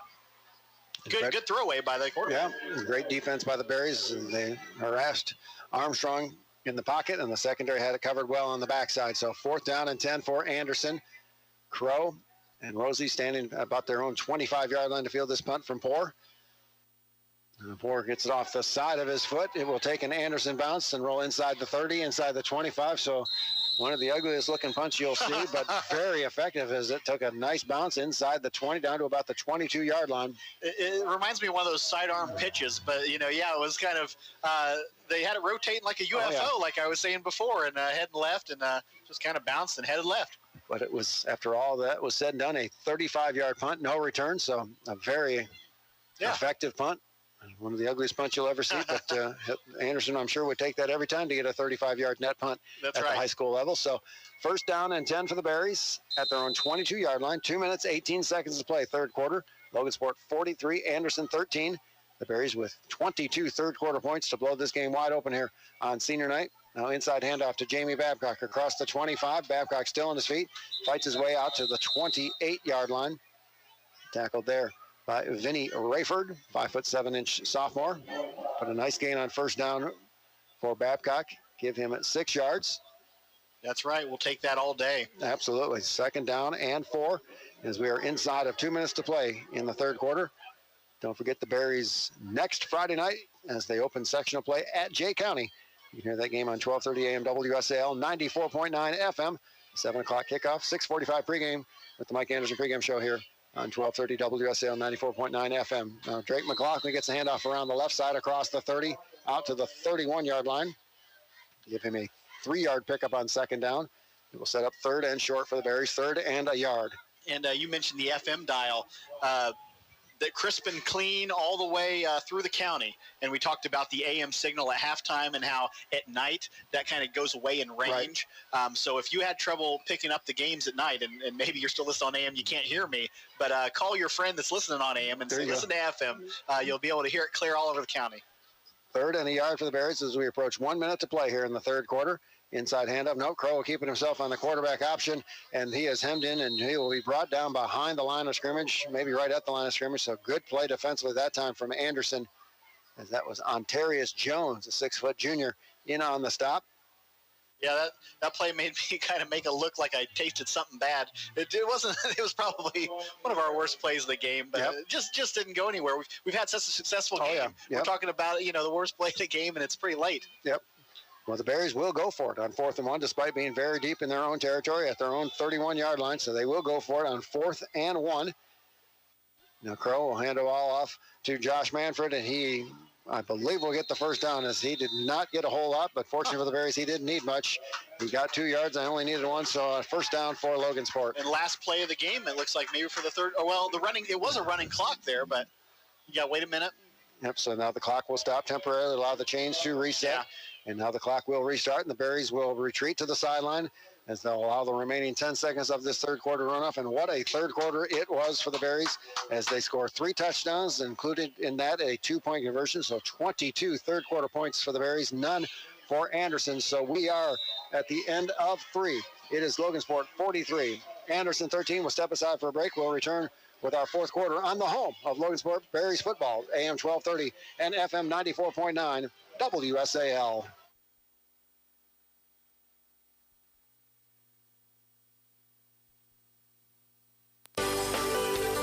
This is Todd Reef from North Central Indiana Sports Medicine Center. The student athletes and coaches of Logansport High School have put in many hours preparing for their upcoming battles, and we wish them well.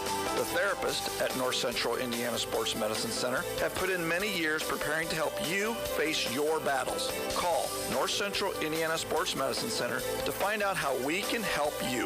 737-7404. Since 1934, Security Federal Savings Bank has served Cass County. When you bank with us, you get excellent financial service, and you help us to support the community too.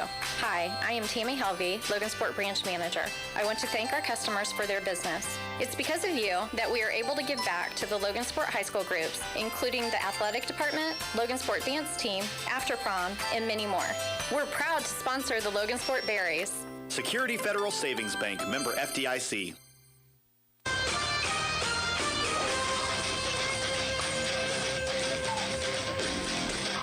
That's Dave Packard back at Berry Stadium. Fourth quarter underway. Logansport gets a minimal gain on first down. Second down and about 6. Delphi on top of Taylor 34-0 in the third quarter. Also in the third quarter, Winnemac has pulled within 3 of Triton. Triton on top of the Warriors 22-19 here. It's Logansport 43 and Anderson 13. Just underway fourth quarter, 11:30 to go on senior night here at Berry Stadium. Looked like Anderson had a guy, Vinny Rayford, that I got up a little gingerly on that play, but looks to be fine. Second down and 5. Logansport has it at their own 38-yard line. The clock continues to run. Now Crow hands the ball off to McLaughlin around the left side, breaks the tackle, still on his feet, spins his way close to the first down. They'll mark him about a yard short out to the 42-yard line. A 4-yard pickup on second down for McLaughlin. Like a bowling ball with some of his teammates as bowling pins, but everybody's okay, and a good gain. Third down and a yard for the Berries. Barring an epic comeback by the Indians, will get a victory and finish this season above 500. It would take a Berry-like effort to come back against this Berries team. Yep, no question. Third and a yard. Now Crow will hand off. There was some mixed communication and mix-up on that. I'm not sure what happened that time, but a loss all the way back to the 36-yard line. Looks like the Berries were having a little bit of a cocktail party behind the line of scrimmage, and then they said, oh, maybe we'll run with it. Not a gain. Nope, so the coaches will send out the punt unit. Riley Hirschberger to punt this ball away. Great effort from the seniors and the rest of the Berries, though, tonight. Yep, the Logansport on top, 43-13. On fourth down and 7. And Riley Hirschberger, who filled in for Mario Perez in the game against Indianapolis Tech, and did a good job with his first punt of the night. A wobbling kick, but it should take a Logansport bounce, and it will. And it continues to roll inside the 20, inside the 15, and roll all the way dead down to the 12-yard line. So how about that? That was a 50-yard punt that time from Riley Hirschberger. No return.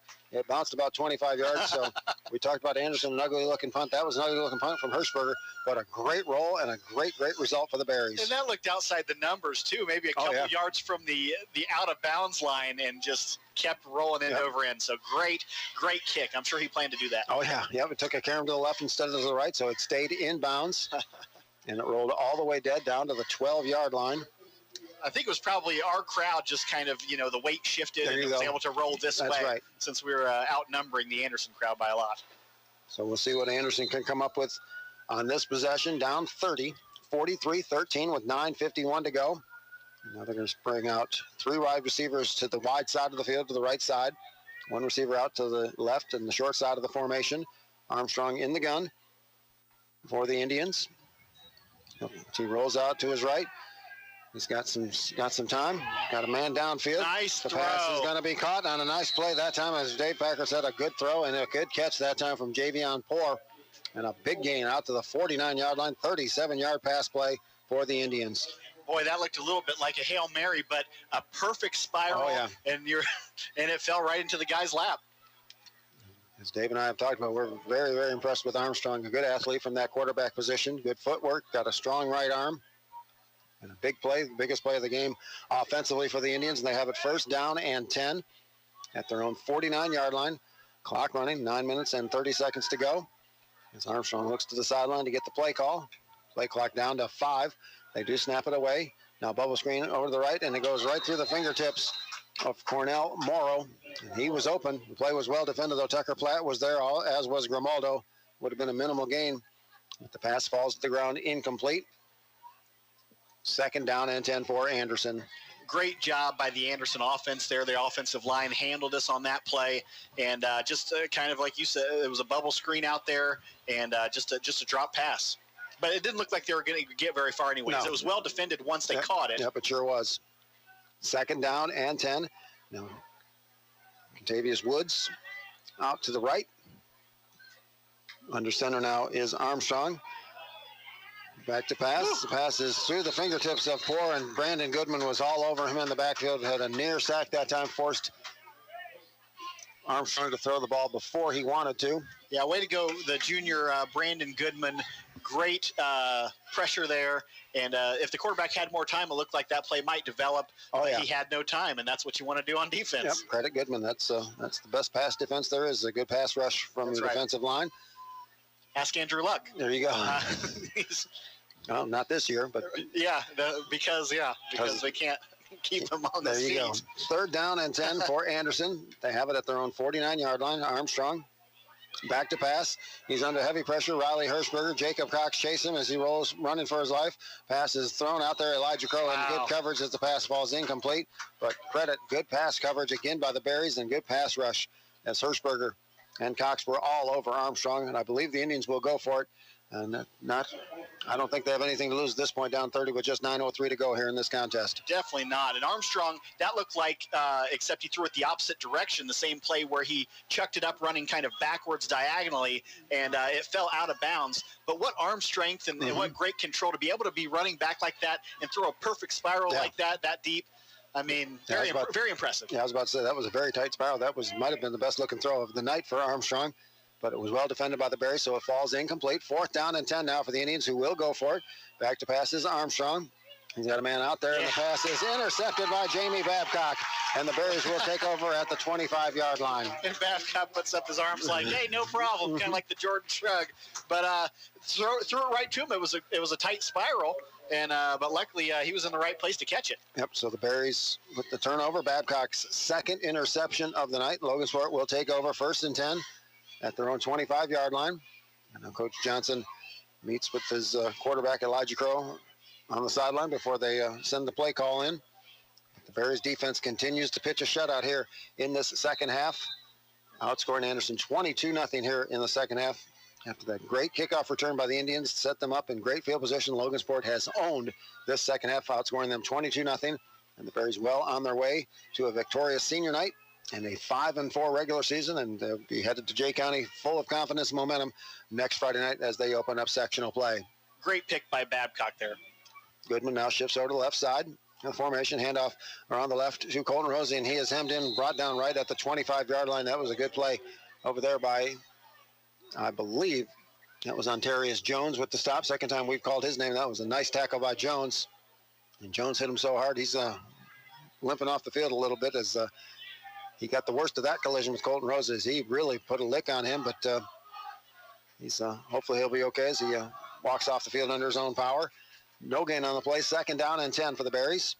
Yeah, great defense there by Anderson. Logansport 43, Anderson 13. Clock running, 8 minutes, 15 seconds to play here in this fourth quarter. Anderson off next week. The Indians will play again on October 27th in round 2 of the sectional. Handoff around the right side to Babcock, who is close to the 20-yard line, or beg your pardon, close to the 30-yard line. Give him 5 on that second down carry and sets up Logansport with third down and 5 as we are inside of 8 minutes to play here in quarter number 4 on senior night at Berry Stadium. And how does this, while we kind of have a lull in the action, how's this vista compared to other high schools? Because I love it. It's very open. It feels residential. It's right next to the schools. You can see the glowing neon signs down there of a local eating establishment. I mean, it's just really cool to see a game here. Do you get a lot of kind of more industrial or kind of just school-only views? I'll tell you about it after this play.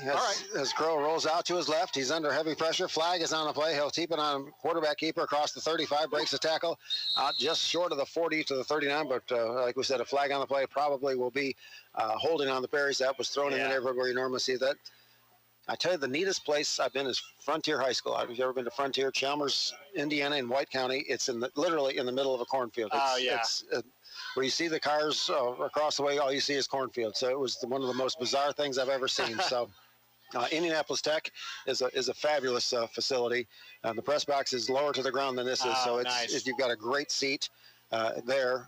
But yeah, mainly industrial settings. But like I said, Frontier High School. I mean, where you see the cars across the way, you see cornfield. It was literally in the middle of a cornfield.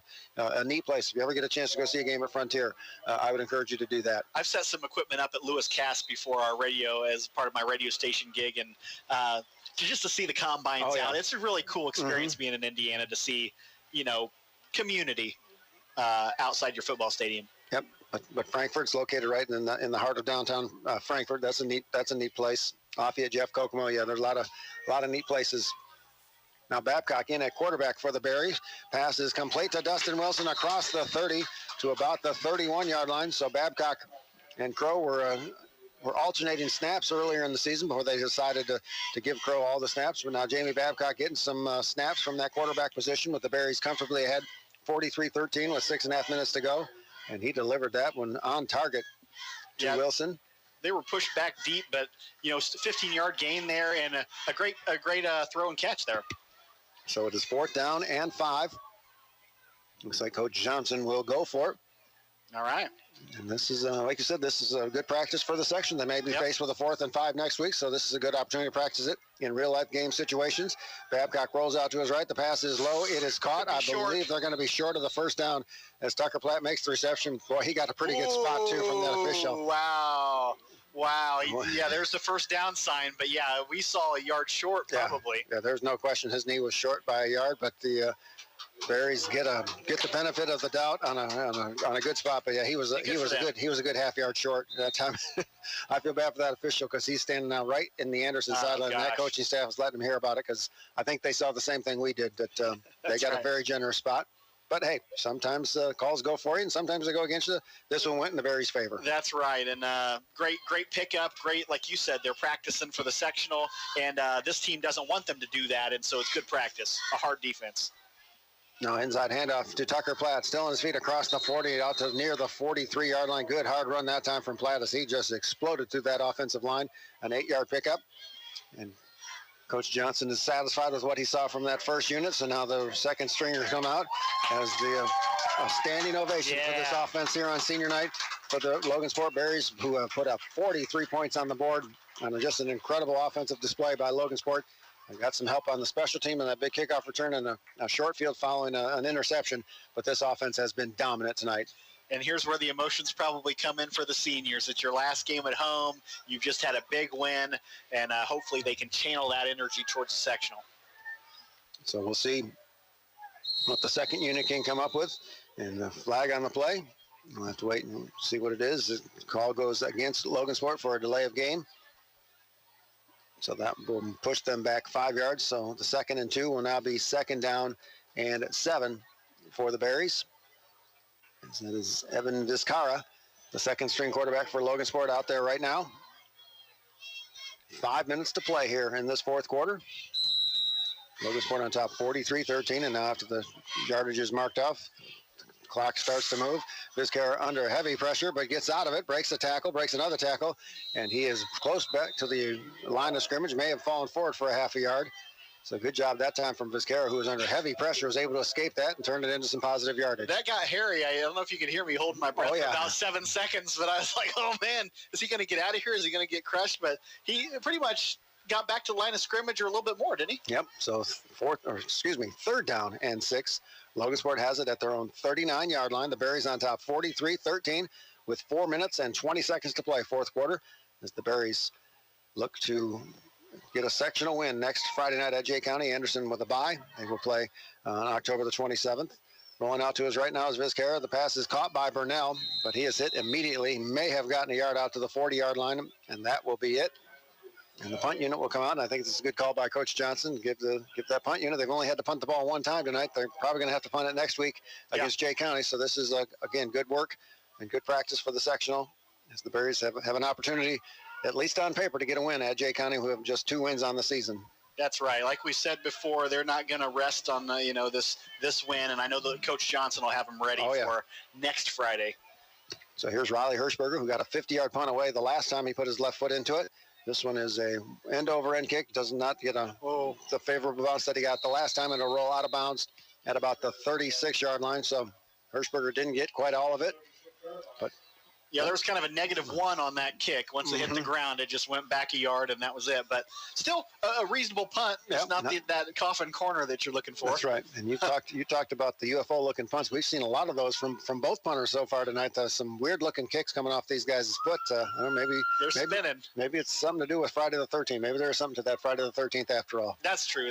I did see Jason Voorhees in downtown Logansport as I came to the game. I got off my afternoon show, came up to the press box, and Jason Voorhees was there with an axe in front of the record farm. So maybe watch out for Jason Voorhees when you leave. I most certainly will. 1st down and 10, and now Slavin, the backup quarterback in for Anderson, as they will give their second unit an opportunity to get some varsity action. Inside hand or outside handoff, not much running room that time. A short gain.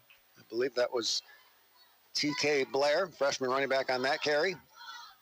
He's brought down at the 39-yard line following a 3-yard pickup. Yep, now we're just kind of waiting until the end of the game. Only 3:11 left on the clock, and this game is a wrap at 43-13. So Anderson will end their season at 2-7. The Berries 5-4. So a winning record for Coach Johnson and his Logansport Berries. Coach Johnson doing a great job resurrecting this program in year 2 of the rebuild. Now Slavin will keep it on the read option. He is brought down right at the 40-yard line. Good tackle that time. Charlie O'Connor in on the stop following a minimal gain of only a yard. It'll be 3rd down and 6. Another play where it was hard to follow the ball, and who had it from Anderson with they were kind of disguising their handoff, but the Berries covering this type of a play very well in the last 3 periods, really. Yep, no question about it. They'll give them forward progress out to the 41-yard line for Slavin. So 3rd down and 5. Anderson has it at the 41-yard line. They need to get to the 46 to get a 1st down. Slavin back to pass. Got lots of time. Cannot find anyone open. Now puts it up for grabs for Bailey, and pass is incomplete. Well covered that time. Vizcarra on the coverage. Pass falls incomplete. And 4th down and 5. And Anderson down 30 points at this stage of the game will go for it. And this is a good opportunity again for this second unit to get some real-life game situations on a 4th down situation. Yeah, and that pass looked like a pretty good spiral, not quite as tight as we've seen, but pretty good. And the receiver didn't even really look like he was looking. No. It wasn't even a really close thing. So we'll see what Anderson can come up with on this 4th down and 5 play. They have it at their own 41. They need to get to the 46 to keep this drive alive on 4th and 5. Slavin back to pass. He's looking to the right side. He's got a man wide open. Woods, the pass is caught. Woods breaks the tackle inside the 40, inside the 35, down to the 34-yard line.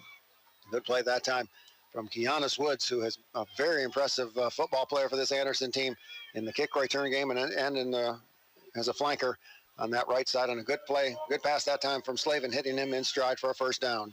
It looks like the fans are a little bit starting to file very slowly towards the exits, but a lot of people still remain. Oh, yeah. And they picked a good night to come out with Absolutely. Beautiful weather and a great performance by the Berries. Some of these fans want to get home and see some baseball. The Astros and Yankees game 1 of the ALCS tonight. The Cubbies open up the NLCS tomorrow against the Dodgers. Slavin's pass is caught. A great job that time from Woods, as Charlie O'Connor was all over that one, but great concentration by Woods to secure that reception, and another first down for Anderson. Yep, good catch there. As O'Connor was in a position to deflect it, but it was just over his outstretched fingertip. And a first down for the Indians. They have it at their Logansport 21-yard line as the clock has restarted after the chains have been reset with 1:25 to go here in this fourth quarter on senior night at Logansport. Slavin back to pass. He's got some time, cannot find anyone open, and now he's under heavy pressure, and Goodman with the pass is going to throw it incomplete, and that it will be intentional grounding, as he was not outside of the tackle box, and he was definitely throwing that one just to prevent a loss. Great job by Brandon Goodman. That's the second time he's done a great job rushing the quarterback tonight. Yeah, nothing good came out of that play for Anderson, and he kind of changed direction awkwardly, and just kind of threw it away. Yep, and the Berry secondary has done an outstanding job in coverage all night long. The Anderson Indians have not had a whole lot of open wide receivers tonight. Their offensive line has done a pretty good job for the most part, giving them time to throw, but that secondary has just been outstanding for the Berries. And Logansport will get to 5-4 on the season and go to Jay County full of confidence and momentum after this big win, and to finish 3-4 in the North Central Conference with an impressive win tonight against the Anderson Indians. We'll wait till this plays over here. 2nd and 23 following a loss, and now the center for the second time tonight for Anderson didn't know the snap count because everyone moved but the center. So well, and he heard that I wanted to say something, so he thought I'll give Dave an opportunity to say something. And but now I was talking to Milt the other day, and he thought that we had a favorite Milt Hess, if you've ever heard of him. But he said we had a pretty favorable draw in the sectional, that it's kind of the bracket is kind of heavy on the other side. Right. So that's great. I mean, we could get some momentum. Who knows what we could do in the playoff bracket. Yep. Steve Isaacs said the same thing after he saw the bracket, that the better teams are in the other side, half of the bracket, so Logansport with a chance to do some damage in that sectional. Pass is complete. Nice play over there on the right side, and a good tackle that time by the Berries is Keyshawn Johnson. No relation. How about that? With a reception. And a catch inside the 40 down to about the 38-yard line. I haven't seen him on ESPN lately, so, I mean, that could be the Keyshawn Johnson. They all look pretty tall out there. That could be. As fly number 300 has just left the press box, so we got to 300 here on senior night, so how about that?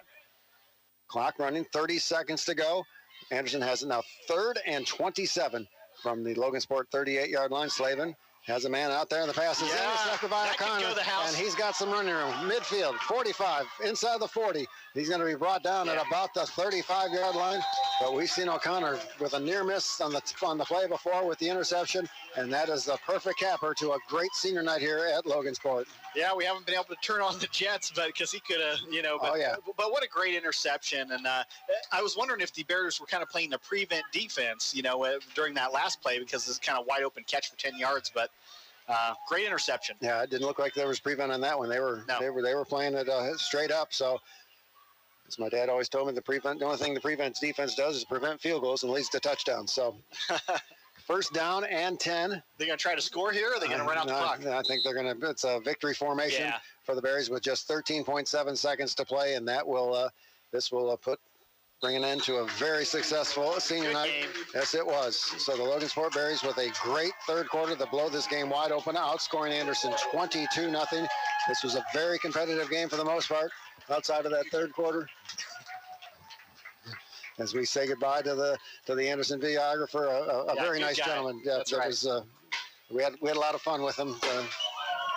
And we got the players out on the field at the 50-yard line. We got fireworks going off, which I didn't know we did, but everybody's shaking hands. Just a great show. It was it was just a great show of sportsmanship and good game on each side. Good energy by both teams. Yep, absolutely. It was outside of that third quarter, Anderson gave the Berries all they wanted, but Logansport with a big 22 spot in that third quarter to win decisively. The final score, Logansport 43, Anderson 13. We'll step aside for a break. We'll wrap things up with our post-game show. You're listening to the home of Logansport Berries football, AM 1230 and FM 94.9 WSAL. The Mike Anderson Auto Group has been privileged to serve Cass County since 1980, when a young Mike Anderson opened his first dealership in Logansport. Commitment to quality and service began with the sale of the very first car.